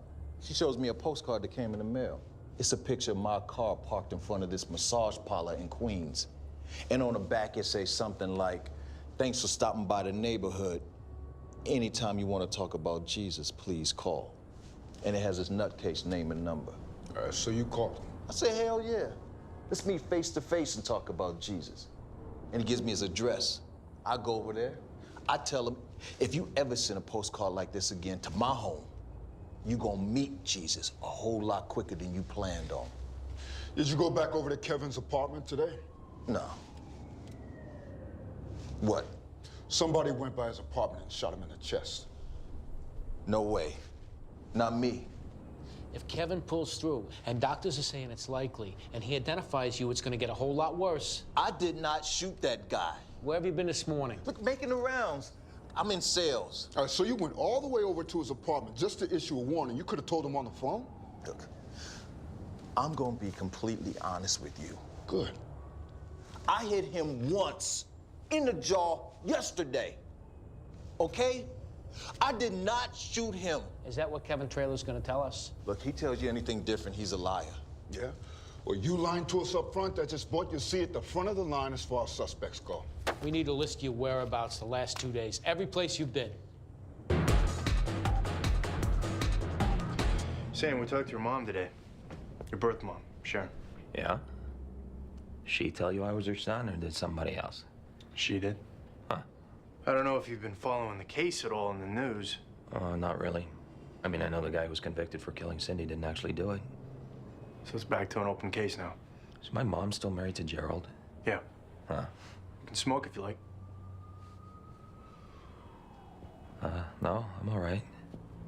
What we're looking at now is a possibility that Cindy knew the person who raped and killed her. Okay.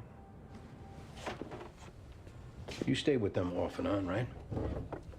Must have had a sense of what home life was like for Cindy. I had to tell everybody I was my mom's nephew. Did you know that? Yeah. Pretty crazy, huh? That's up there. My mom had no backbone, and Gerald was a domineering prick. When I was 18, I finally confronted my mom. And that's when we stopped talking. What was the question?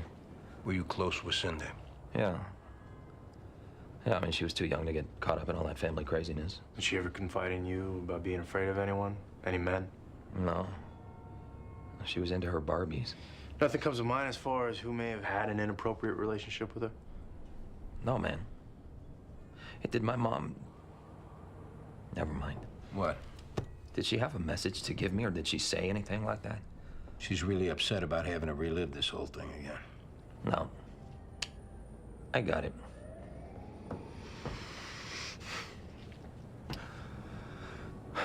Anything else? As we sort through this, I'm sure we're gonna have a lot of questions for you. You don't mind if we keep in touch, do you? No, that's cool. Thanks. See ya.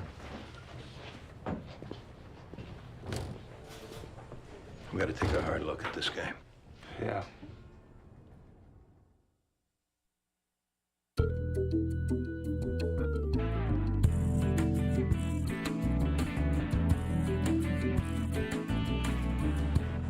What's going on with your gunshot victim?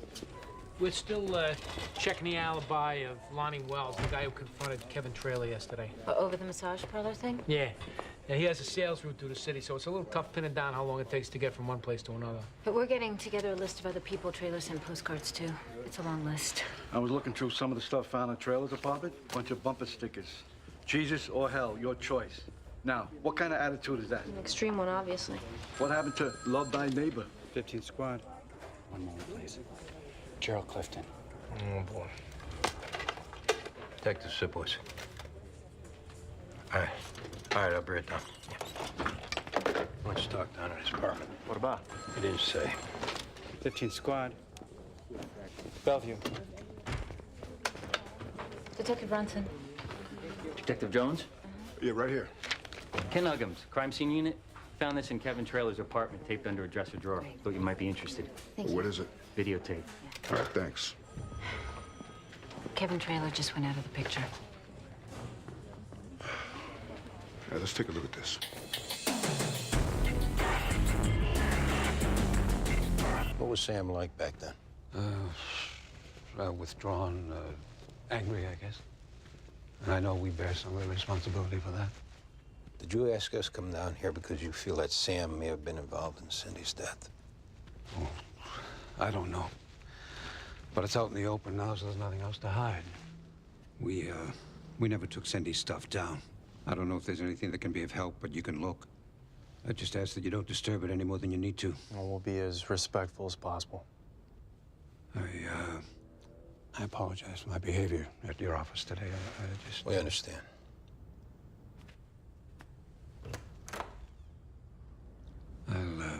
I'll be in the living room. Okay.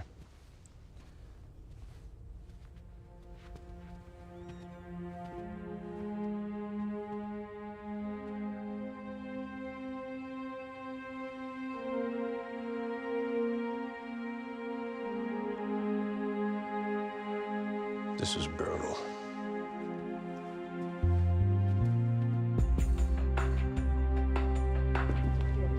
Reverend, would it surprise you to know that we're in possession of a tape that shows you having sex with Kevin Traylor's wife, Donna? It's a yes or no question.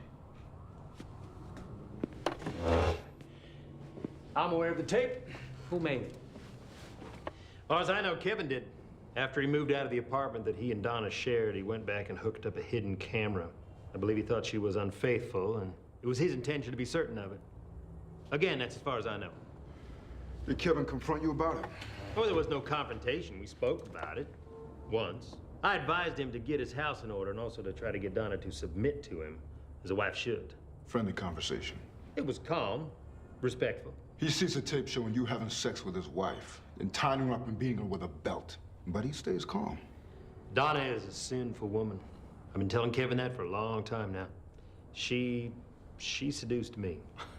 Donna, who's borderline doormat, suddenly turns into a Jezebel and seduces you into having sex and pulling those S&M moves on her.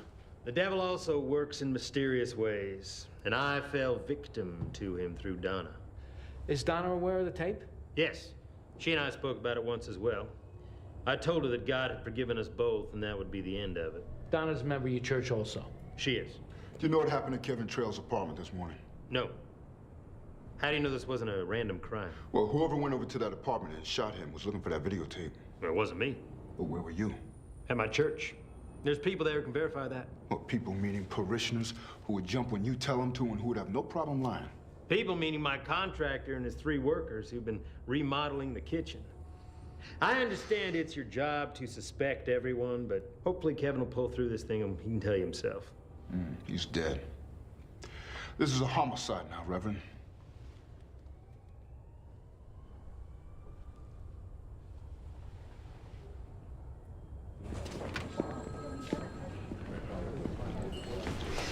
We were just trying to get a little more information as to what was going on the weekend Cindy was killed. Okay. So you and Cindy, you got along? Yeah. Because now that this whole secret's come to light, it seems like it'd be tough for you to visit that apartment, right? It wasn't easy. I mean, when they let you visit, you had to pretend to be a nephew. There you are, around your mom, but you can't even call her that. Yeah, it sucked big time. Cindy, she must seem like the golden child, what with your mom and Gerald doting on her. But you didn't have any resentment towards Cindy. We got along great. We went through her room today. Your mom and Gerald kept it intact all these years. Would you put that out? It's bothering me. If you and Cindy got along so great, why did she take a pen and scrape your face out of every picture that you were in?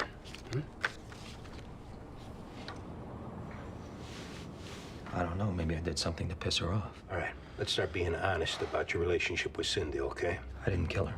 You know, Sam, when Cindy was strangled and raped, semen was found on her clothing. Semen from her attacker. So when we bring this down to the lab and have them take your DNA off of it, what are they gonna find? I'm not giving you permission to do that. It's too late, Sam. Whoever did this, not only did they rape and kill a 12-year-old girl, but then they sat back and let an innocent man go to jail for life. I was there. I helped put that guy away. His name is Leonard Peeler, and that is something I'm gonna have to live with for the rest of my life. But I will not live with Cindy Clifton's murderer being out there. I will move whatever mountain I need to in order to get who did it. And if it was you, Sam, believe me, if it was you, you are not strong enough to hold me back.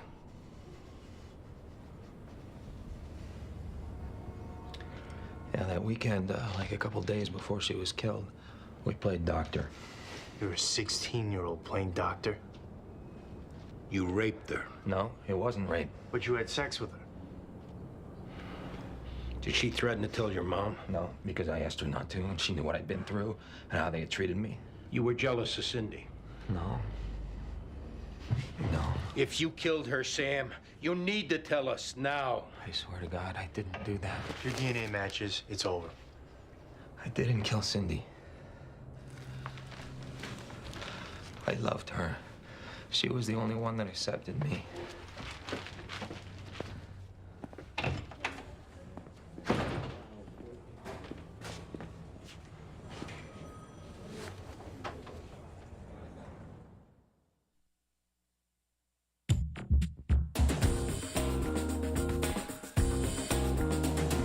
Yeah, as soon as possible, huh? Thanks. The dad and the uncle's DNA came back negative. Sam Jeffers? They're working on it now.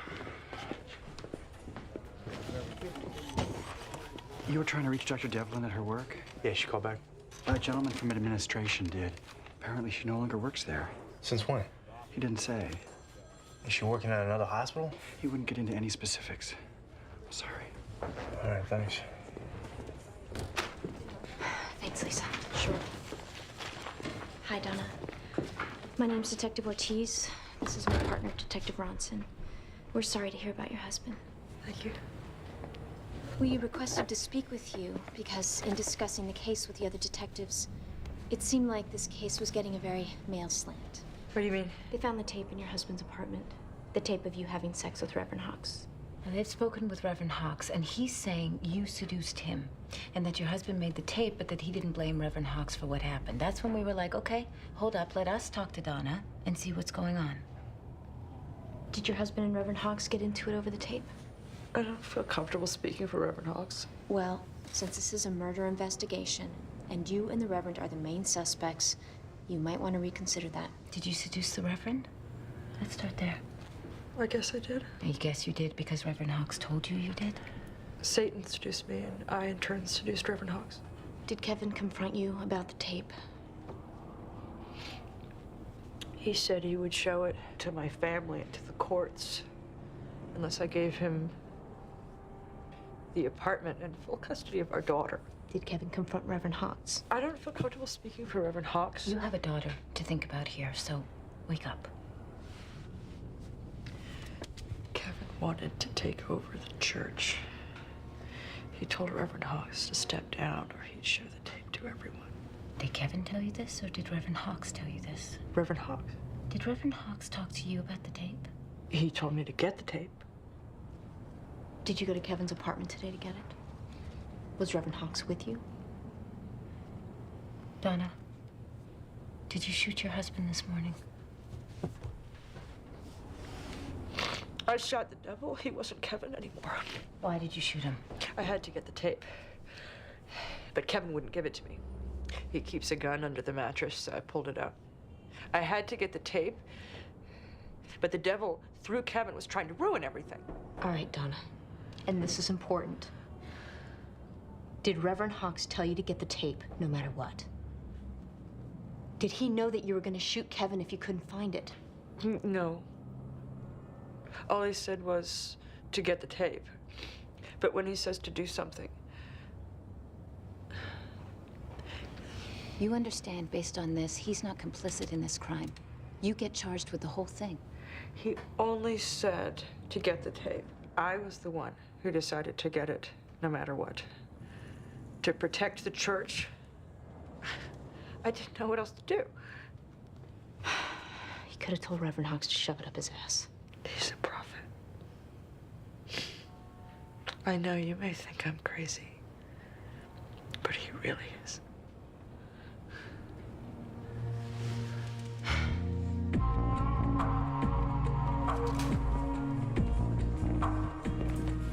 She did it. So the Reverend wasn't involved? Not in the murder, according to her. Well, how do we know she's not covering for him? No, he told her to get the tape, and she took it from there. I mean, we're inclined to believe her, but you're welcome to try bluffing him if you want. Give it a shot. If he doesn't bite, then kick him. Sipowicz, 15 square. You positive? All right, thanks. Sam's DNA don't match. Quit screwing around. I'm serious, no match. What? Tough break, guys. Just keep working it.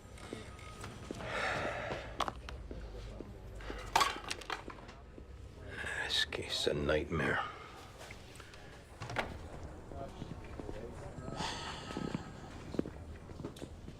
Well? Donna confessed to the crime, but we got a little problem here, Reverend. She's saying you told her to get the tape any way it took. That's conspiracy to commit murder. Donna may be a lot of things, but she's not a liar. I suggested to her that it would be in everyone's best interest if she got that videotape. I never told Donna to kill for it. Never. Nice try, though. You're just doing your job, so I'm not offended. You played it just right, didn't you, Reverend? I didn't play it at all. Can I go now? Yeah, that'd be a good idea. You know, that tape is gonna get out. If not at trial, then it'll get leaked. accidentally, positively, it'll get leaked. So you just might want to pack up your little circus and hit the road. May peace be with you. Beat it.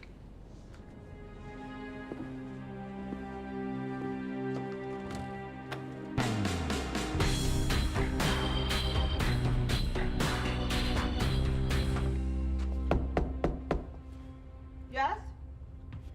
Jen, it's me. What do you want? Can you open the door?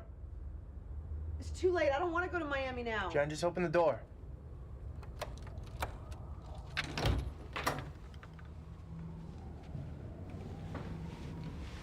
I tried your cell phone, but it said it was disconnected. I changed my number. In your hospital, they say you're not working anymore. I had a personality conflict with one of the other doctors. It was time to go anyways.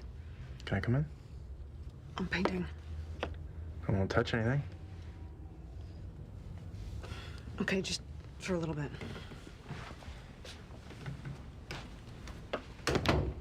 It's not like a professional paint job or anything, but that's not what I wanted. I wanted something, you know, alive and raw.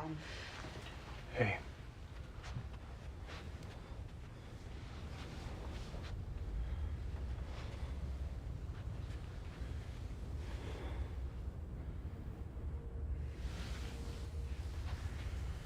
Things aren't right, Jen.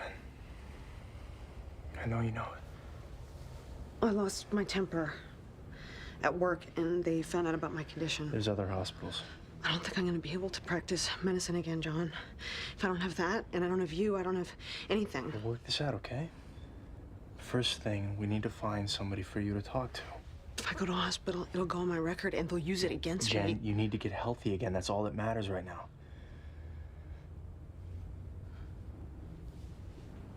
Will you go with me? Yes. And stay with me a little bit? Absolutely. I really need a friend right now.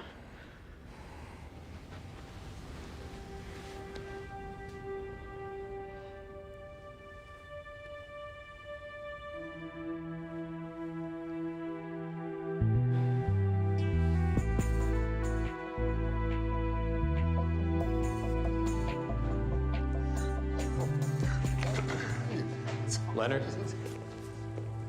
What do you want? a minute to talk. Right here. A copy of the order vacating my conviction. I know. So any questions you got regarding Cindy Clifton's murder, I ain't interested. This isn't about that. You found out who did kill her? No. Listen, if you could just hear me out. All right.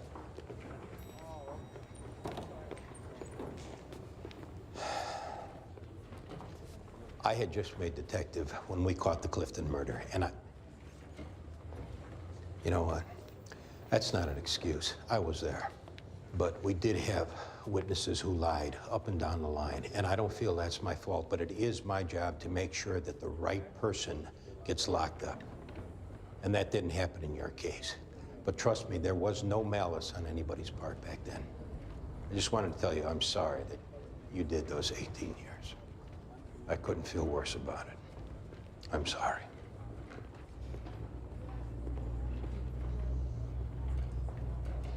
I accept your apology.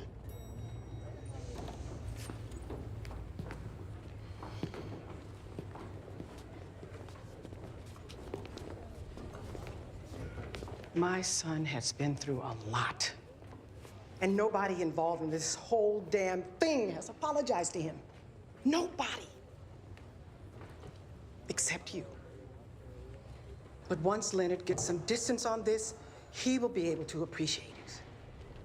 I can appreciate it now, though. I'll shake your hand.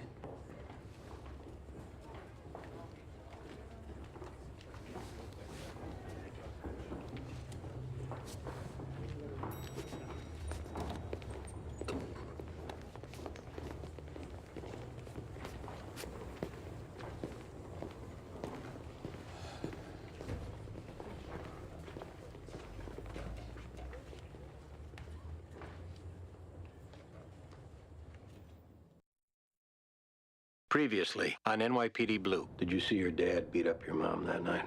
Yeah. Is that the last you saw of her? I came home, he was putting her in that shopping cart. You saw his dad kill his mom. He'll do what he has to, testimony-wise. Joe Brockhurst, my first partner when I made detective. Yeah, the other guy who screwed up the Peeler case. All right, thanks.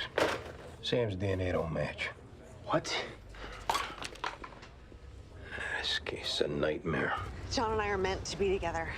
We both know it. I don't know if this is any of my business. Leave him alone. He's taken. There's plenty of other guys out there for you. I'm sorry that you had to deal with that. I'll make sure it doesn't happen again. Looking in her eyes, she wasn't all there. She's bipolar.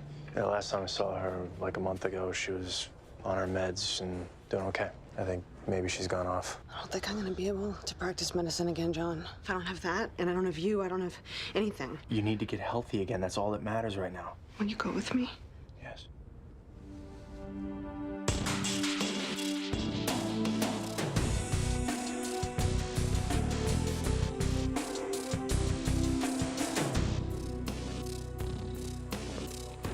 Where you been?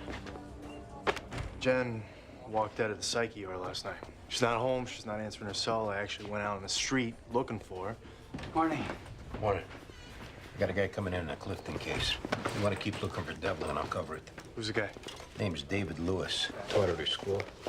Wrote an odd note in her yearbook. To my special pal? Talked to Cindy's friend, Angela Malcolm.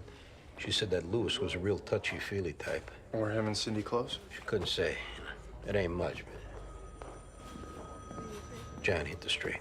I don't know where to start. Dave Lewis for Detective Sipowicz? Yeah, I'm Sipowicz.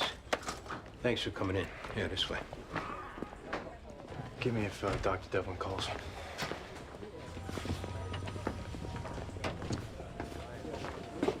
Oh, yeah. I'm trying to quit smoking. Thanks. Yeah, have a seat. So, Cindy Clifton. Been following the case lately? I read about the man who was released from jail. Tragic. Yeah, and because of that, it's an open homicide again, so we're talking to people Cindy knew. How can I help? What was your relationship, you and Cindy? She was a student at the Donner School. I taught French and Spanish there. I don't think she was in any of my classes, though. Then what made you call her your special pal in her yearbook? That's why I'm here. The yearbook note? Yeah, what made her so special? Honestly, I wrote that to all the kids in my rap group. Not like music rap.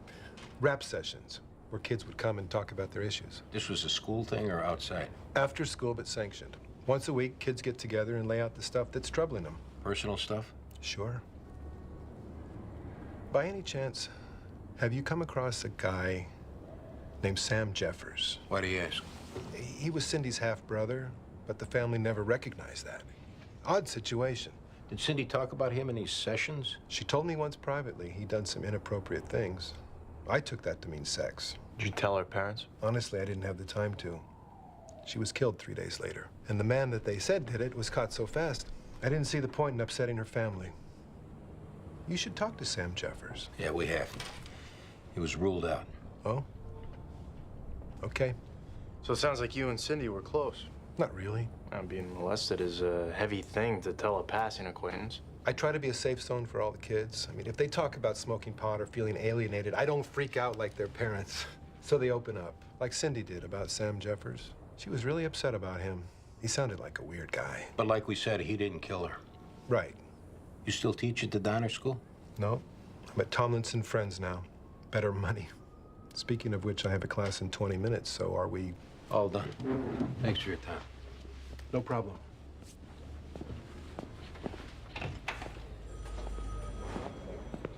He was real eager to give us Sam Jeffers. Well, he's been thinking about it for a while. I'm gonna get this guy's gum over to the lab. I want his DNA. You gonna look for Devlin or you coming with me? It's your call. Come with you. I know your school doesn't want any bad publicity, but ma'am, do you understand this is a homicide investigation? All right, thanks anyways. Robbery, mugging, ladies. Baxter and Broom. Got it, boss. This is that Dave Lewis? Guy's worked at 10 schools the last 18 years. Administrators either say that he moved on of his own accord or his teaching style doesn't mesh. Nothing negative about the guy. Like, they just don't want to talk about him. Sounds like they're covering their ass. Hey, boss, we're heading out. Michael's testifying today. Tell him we're all behind him.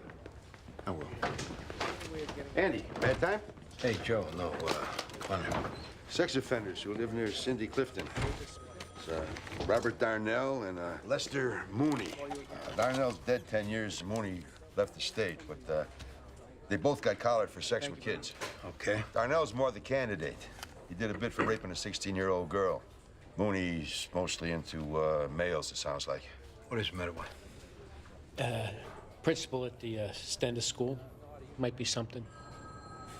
Well, I'll get out of your hair. We're looking into an old teacher of Cindy Clifton's, a guy named David Lewis. There were parent complaints against Lewis when he worked at the school. Parents feeling that he was too close with their kids. Principal wouldn't elaborate, but he did give me the name of one of the parents, Davis White. All right, I'll get him in. So you're liking this guy, Dave Lewis? Starting to. Might keep me up to speed if it's no trouble? Anything pops will grab you. I'll be around the station house. The desk sergeant, McGinty, him and me were at the academy 40 years ago. I thought I'd catch up. I forgot how much it gets the blood pumping, being back in the middle of it.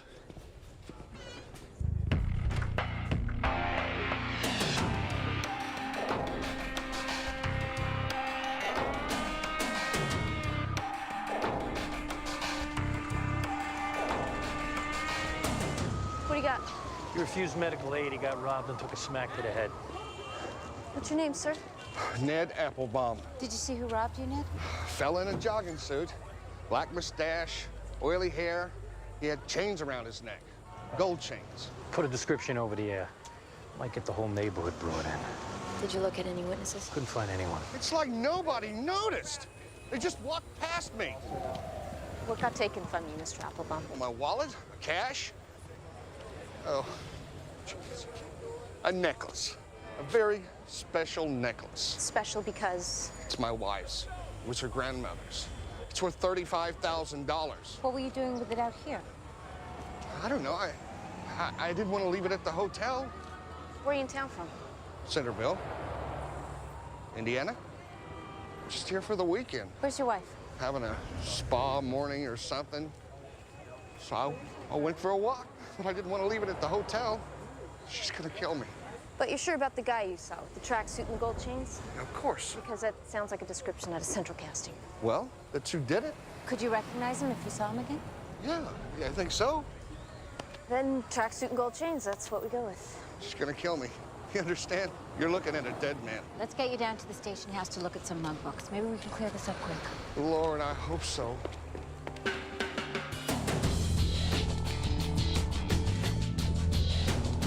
My dad pushed me in my room and hit me. He told me to stay there. Then I heard him beating my mom. That went on until it got real quiet.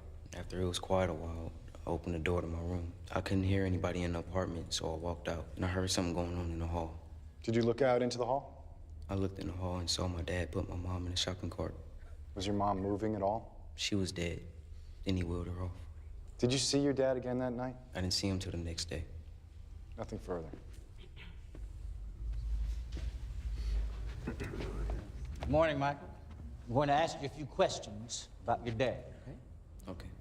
Has your dad always been a part of your life? He spent 7 years in jail. Would you call him a good provider? Nope. Your mom took care of you, didn't she? All by herself. Yes. Your dad ever hit you? Sometimes. Did that make you angry with him? I guess. You ever hit your mom? Yes. You didn't like that either, right? No. So it's fair to say you've been angry with your dad a lot. I guess. Michael, before this case, were you ever in a situation where you were questioned by the police? Could you repeat the question? Before this terrible thing happened to your mom, were you ever involved in a situation where you had to talk to the police about a criminal incident? No. I mean, I don't remember. You don't remember when a friend of yours, Sean Farmer, broke the jaw of another schoolmate, and you were questioned by the police about it? Yeah, okay. Do you remember if Sean Farmer admitted to the assault right away? Or did he say he was with you at a movie? He said he was with me. And what did you say when the police asked you whether or not Sean Farmer had been with you at a movie? You told the police your friend, Sean Farmer, was with you at a movie on the afternoon the assault was committed. And that wasn't true, was it? Sean was my friend. So you lied because you cared about it. Yeah. And you sure cared about your mom, right? Yeah. You loved her. You're angry with your dad. You loved your mom. And you have lied to the police before. Have I got that all correct? Objection to the form of the question. Withdrawn. Michael, is today your chance to get back at your dad for everything he did to you and your mom? No, I'm telling the truth. I'm sure you've given us no reason to think you're not. Nothing further. Redirect, Your Honor. Michael, what did I tell you about the importance of being honest when you testified here today? You said to just tell the truth. And is that what you've done, told the complete and total truth? Yes. And that's been hard for you to do, right? Yes. Because you love your dad too, right? Yes. Thank you. Nothing further.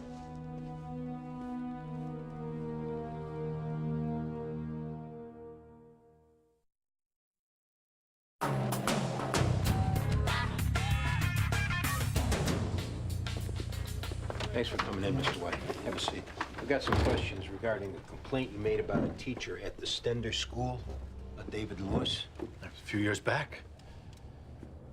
What brought this up now? It's part of a investigation. We understand that you felt Mr. Lewis was too close with your daughter? Yeah. That's right. What's that mean?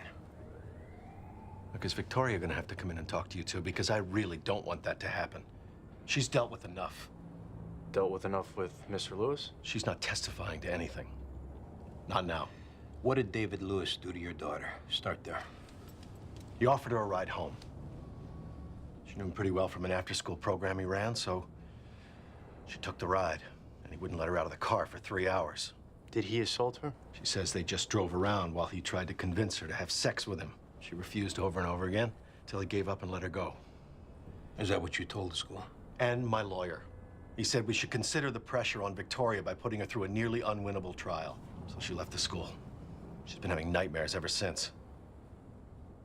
Did Lewis do this to someone else? Mr. White, we're investigating David Lewis for the homicide of a young girl 18 years ago. Oh, God. And something we're running into at the schools that he's worked at, and parents like yourself, is that folks have moved on from the things that David Lewis has done to them that might work to put him in jail. I looked into it. My lawyer said he couldn't make a case. But are you convinced that all David Lewis did with your daughter was talk about having sex? I don't think I can have this conversation anymore. If we know that he did something more than talk with your daughter, it'll go far towards convincing us that he's the right guy for this murder. Victoria said all they did was talk about sex. But what does your gut say? Yeah, you've got the right guy. I will not put my daughter through a trial. No way. Leave her alone.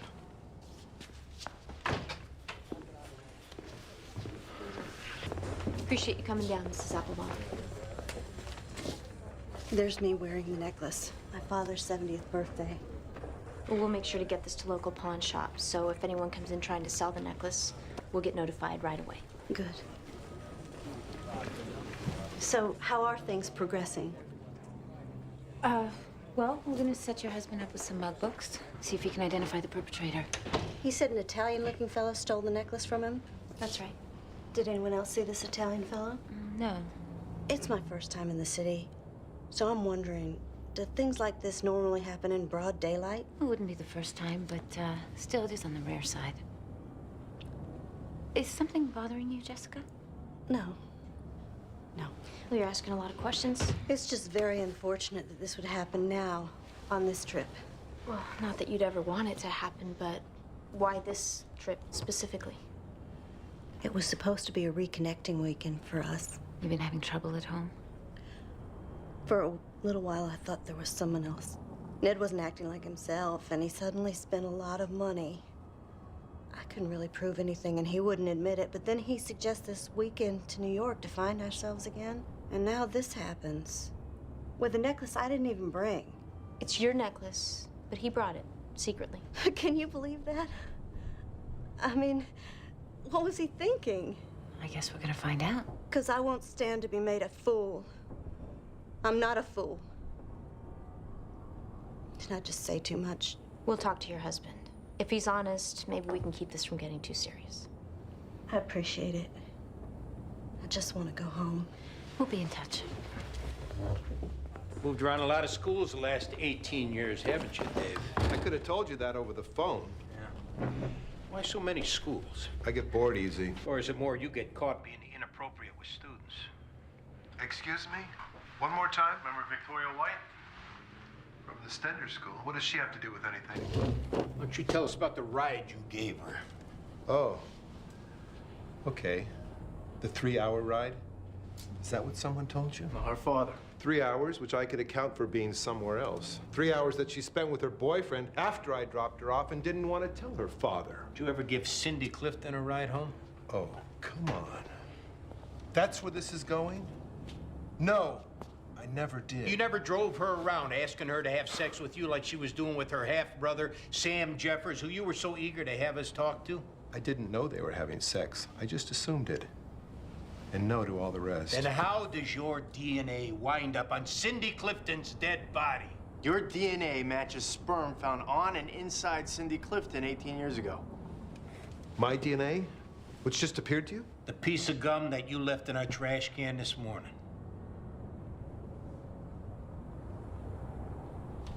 Take your time. Okay. Okay. I never hurt her. Molesting her, that doesn't count. It was an indiscretion. She was physically precocious, and she seduced me. She did tell me that she was having sex with her half-brother, and she liked it. She wanted more. I should have stopped her, but she just came on so strong. Oh, boy. Talk about the day she died. That's the day I'm talking about. It happened that afternoon in my car. Then she left, and later I heard she'd been killed. That's a lie. I swear. I swear I never heard her. You killed Cindy Clifton, and you're gonna admit it. No. You'll never hear me say that. We're just getting started on you, Dave, believe me. I have nothing more to say. Nothing. I think it might be time for me to talk to a lawyer. Yeah. And you can think about it here. We got enough for now. We'll see you in a bit, Dave. What are the chances of finding a witness to the homicide? Slim? Or even someone who saw Dave Lewis and Cindy Clifton together close to the time of the murder? He copped to a sexual assault. That don't mean nothing. My office is still reeling from the wrongful imprisonment of Leonard Peeler, and I've been told explicitly, no weak knee-jerk arrest that could make us look like we're trying to save face. Is Lewis at least a collar for the sex with a minor? The statute of limitations is 5 years from the time of the incident. Even in these circumstances, with a murdered girl. It's time barred. It can't be used against him in court. And without independent evidence tying him to the murder, there's no case. I don't doubt Dave Lewis killed Cindy Clifton, but my office won't proceed until it's airtight. We'll call you when it is.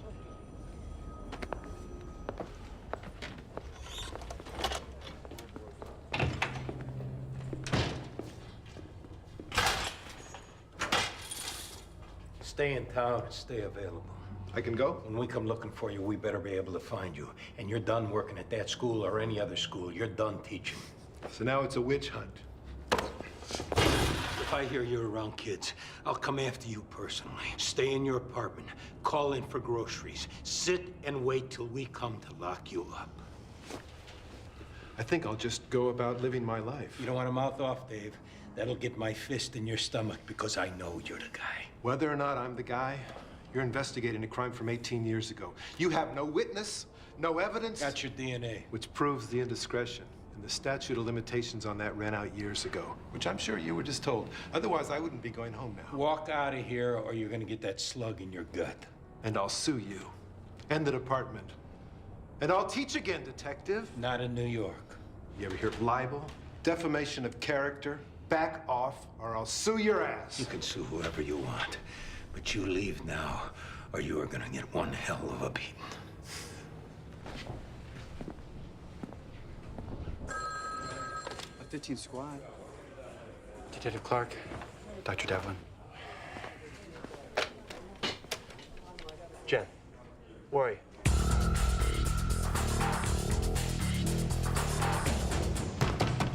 Jen, it's me. Jen?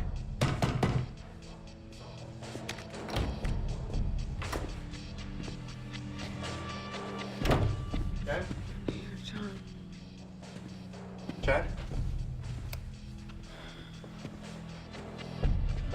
Jen, what did you do? How many of these did you take? All of them. Sit up. Just let him next to me. 15 squad at Central K. Central K to 15 squad. Put a rush and ambulance to 1422 West 58th Street, apartment 2B. No ambulance. Just hold me. Oh, come on, Jen. Just hold my hand while I die. You're not gonna die, Jen. I want to. Hold my hand. Jen, come on. Come on, you're gonna be okay. Just walk. Jen, walk! Just keep walking. Walk, Jen! Come on! There you go. Come on, keep walking. Walk, baby.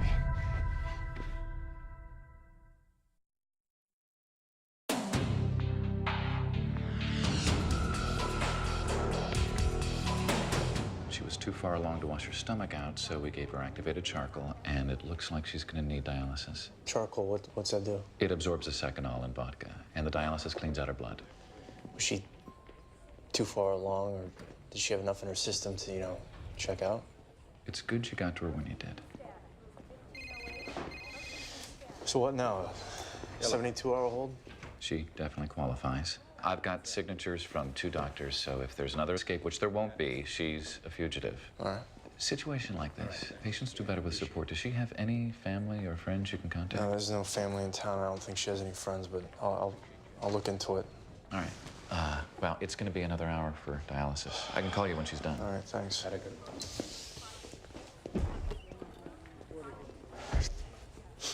Can't see her for a while. You all right? Seeing my dad all over again.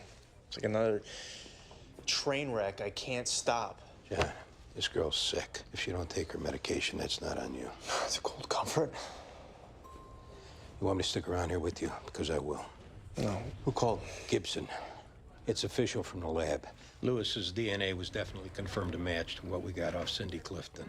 Yeah. I was gonna call in Gerald Clifton, see does he remember Lewis. I can take it along. No. Let's go.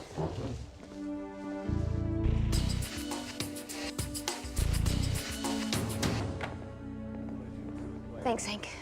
No problem. Yeah, no one so far. I got a question for you, Ned. Was there anything besides vacation that brought you to New York? No. Because we understand you've been acting odd lately and spending money you don't have. Well, I'd like to know where this comes from. Your wife, who thinks you're screwing around and didn't know you brought the necklace to New York, or why?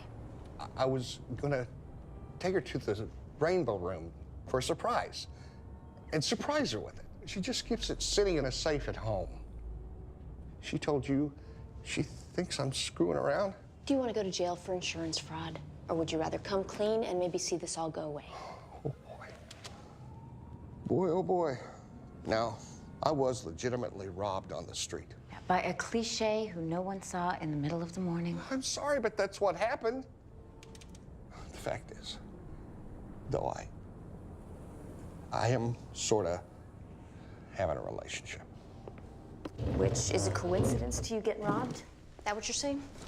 I was in Little Italy to give the necklace to my lady friend, but just temporarily, till she could secure a loan. But you got robbed at the appointed time and place of this meeting. Yes. Have you talked to your lady friend about this? I've never actually spoken to her. Is this an internet lady friend? Yes, What's her name? Pauline. She lives in Brooklyn with her 3 kids. The boy was diagnosed with leukemia. She spent all of her savings on treatment. They're threatening to cut off her water. Is Pauline who you've been spending money on? I sent her gifts through the mail. To where? A P.O. box. Jessica and I have been married for 15 years. I've never done anything like this. That's enough. The P.O. box. I mean, before, when I said I was a dead man, now, when Jess hears this, I'm really a dead man.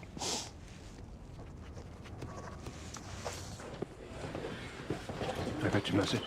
Thanks for coming in. Why don't you have a seat?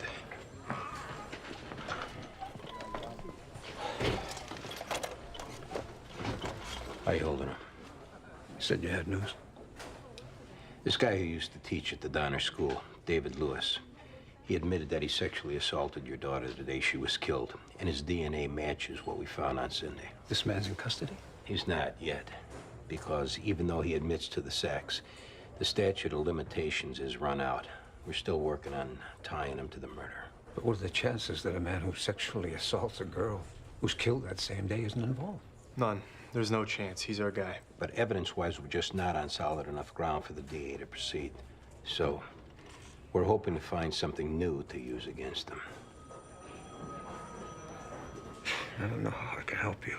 Have you heard the name David Lewis before now? No. Did Cindy ever mention an after-school program she was involved in? She played soccer, that's all I remember.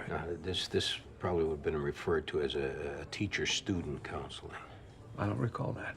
Think your wife might? I doubt it. If you could ask her. Detective, I can't ask her. She can't handle any more of this. Yeah, I understand this has been a very difficult couple of weeks. It's nearly torn the family apart. It's nearly driven us insane from the anguish and the guilt. We're doing what we can to rebuild. You know, Sam's part of the family now. Trying to make up for some of the wrong that's been done to him. We were having lunch together. That's what you took me away from. I just want this guy in jail. So do I. But I have to weigh that against the damage it would cause my family to engage in another fishing expedition. All right. We have to get on with our lives. We have to heal.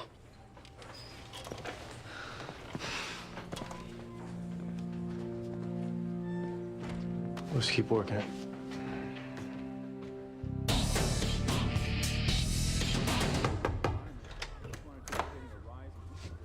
You're not the delivery guy. Guess not. Can we talk to you a minute? Why? Do you know a guy named Ned Applebaum, Mr. Knapp? Never heard of him. Then this shouldn't take long. It's a real mess in there. We can handle it. Let's go inside. You working computers? Day trader. Successful day trader. So yeah, I don't know your guy Appleby. Applebaum. You haven't been conducting a relationship with him online under the name Pauline? No? You haven't been receiving gifts from him at a P.O. box on 2nd Avenue? Where you getting this from, hon? A P.O. box registered in your name, and you're gonna want to lose the shot greenhorn bit right about now. Okay. Yes, I have a P.O. box. I get my mail there. Is it possible the guys running the P.O. box place are ripping someone off using my name? It's a question for them. What's this? It's my chill gear. It's the outfit you used to rip off Ned Applebaum. All we want is the necklace back. That happens, you may find us very cool about this. Or use the wasn't me defense again, and you're gonna wind up in jail within 2 hours. I sold it to a guy. I can get it back. Explain yourself. I went online, I put it out there. I was a lonely single mom, and this hayseed responded. You've been hitting him up for gifts? Little stuff here and there. He's 20 grand in the hole. I like nice things. Then I got into a fix on a Rockets, Lakers, Suns, Kings parlay. So I went for the gusto. The necklace. I wasn't specific, but I laid out a big number. He said he wanted to meet me and deliver it in person. So you dressed up as a Goomba and took him off. He said he was insured. Hey, come on. Anybody that stupid? I mean, don't they sort of deserve a lesson? The name of who's got the necklace. And I can get back to work. I want to catch the Nikkei before closing bell. Turn around, idiot. You are going in the system. You said you'd be cool. We lied, Pauline. Let's go.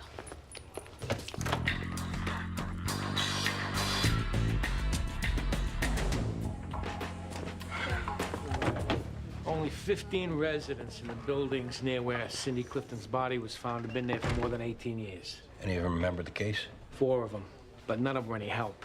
Thanks, Manuel. We could always call the child molester Joe Brockhurst dug up. We know he lived in the area. Yeah, it's a waste of time. I know. So, how'd it go? We broke for the day. How was Michael? It's good. It's good. It's okay. Defense got in some shots off an assault case at Michael's school where he lied for a friend. Did you know about this? No, and Michael said he never even thought to bring it up. He's kind of a reach. Yeah, well, it didn't go over that way. Maybe I'm overreacting, because Michael kept looking at me for help, and I couldn't give it to him. It's not overreacting. It's being a good parent. Yeah, I guess. We'll be back at it tomorrow. Sergeant downstairs just called. Dave Lewis is DOA at his apartment.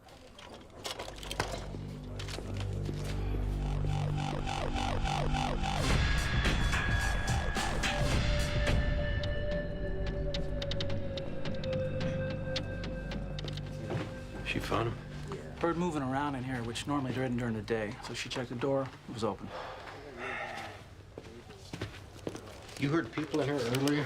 I just heard noise. You hear a scuffle? Just moving around. More than one person or just him? I just heard moving around. He's normally at school during the day, so I checked the door. You see anyone come or go? No. You ever have company? Not that I've seen. You know him to use drugs? No, but who can tell?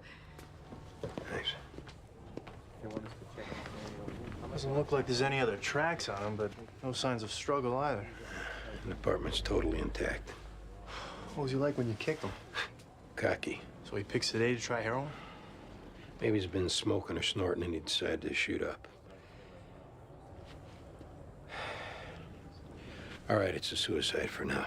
And it stays that way until something proves it's not.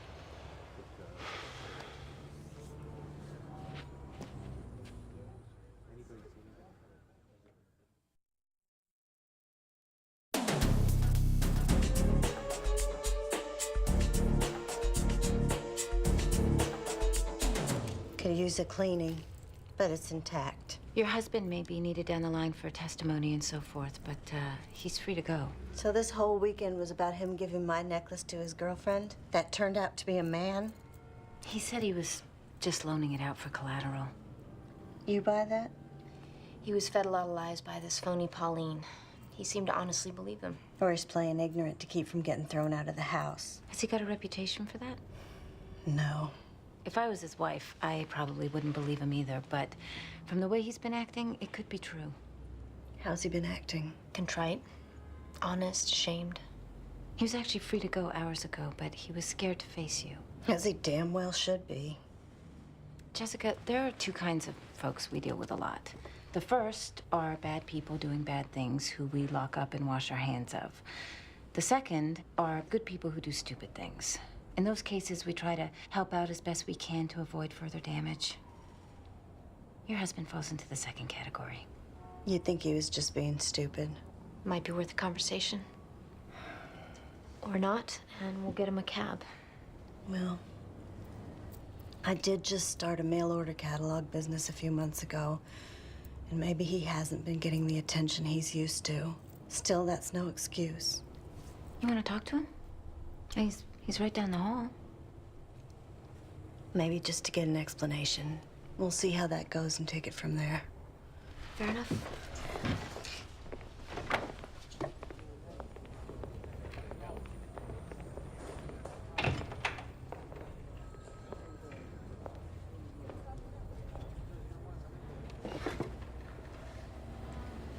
It's all right. It's okay. Are you gonna leave me? Of course not. You big dope. It's nice to see one in like this. Yeah.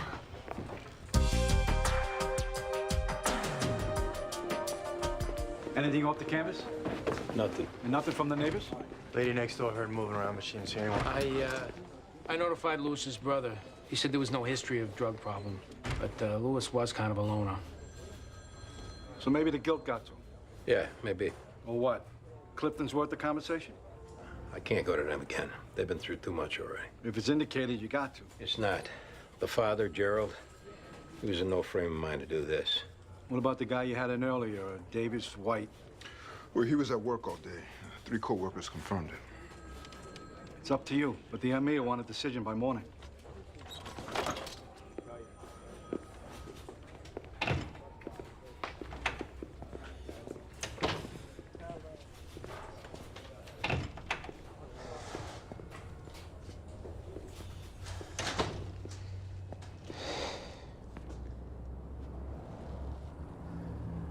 Brockhurst. Yeah. What do you want to do? I don't know.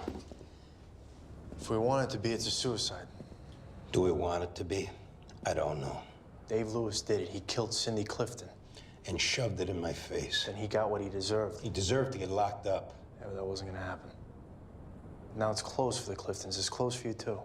Calling it a suicide won't close it for me. It's your call, Andy. I'm sorry to bother, but Dr. Hollingsworth is calling about Dr. Devlin. Okay. Take it. We'll sleep on this. You're going home? Yeah. Good. Be with the family.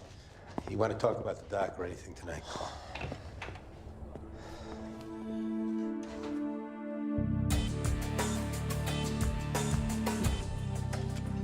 She was pretty groggy from the time you brought her in through most of dialysis, but then she woke up and, well, she got very agitated.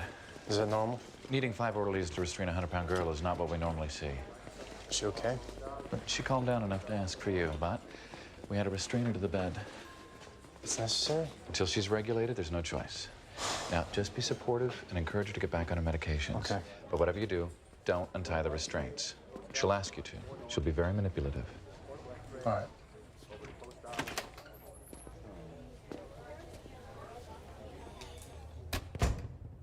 Hi.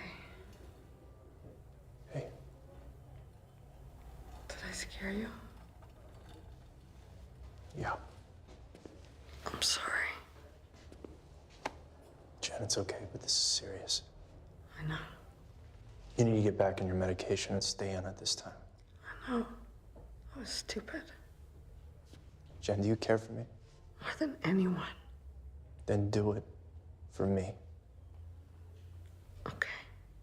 Because I can't lose you like this. I can't lose someone else I care for. Like this. Like your dad. I know.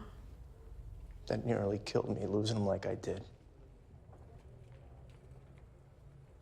Please, please let me help you. Okay. All right.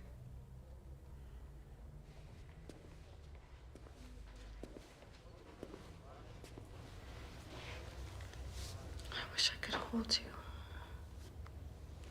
You will soon. I need to hold you to know everything's gonna be all right. It's gonna be all right.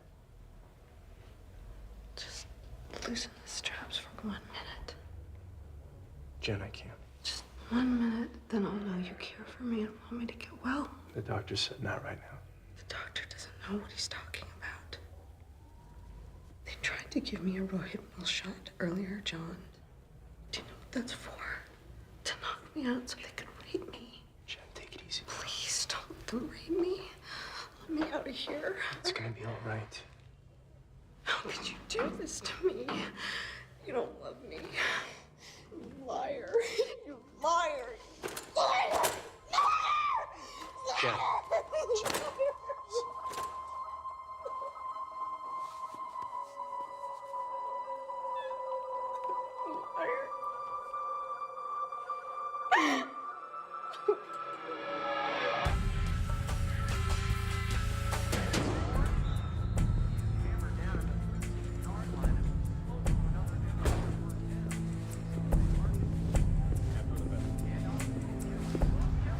Joe?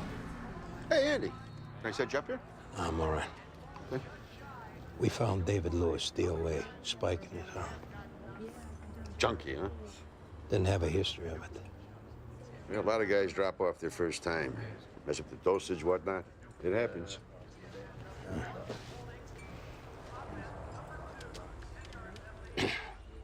Remember that kid we worked real early on? 16, uptown, white bread, not a mark on him except for that needle sticking out his arm. In the shooting gallery on Stanton Street. That was his first time. You remember what you said to me at that crime scene? If you ever wanted to do a guy and get away with it, just stick a needle in his arm. No one will ask the question. Guy's gonna sit there and let you stick a needle in his arm? You put a gun to his head, you tell him it's truth serum in the needle or some other nonsense, and you just want the truth out of him.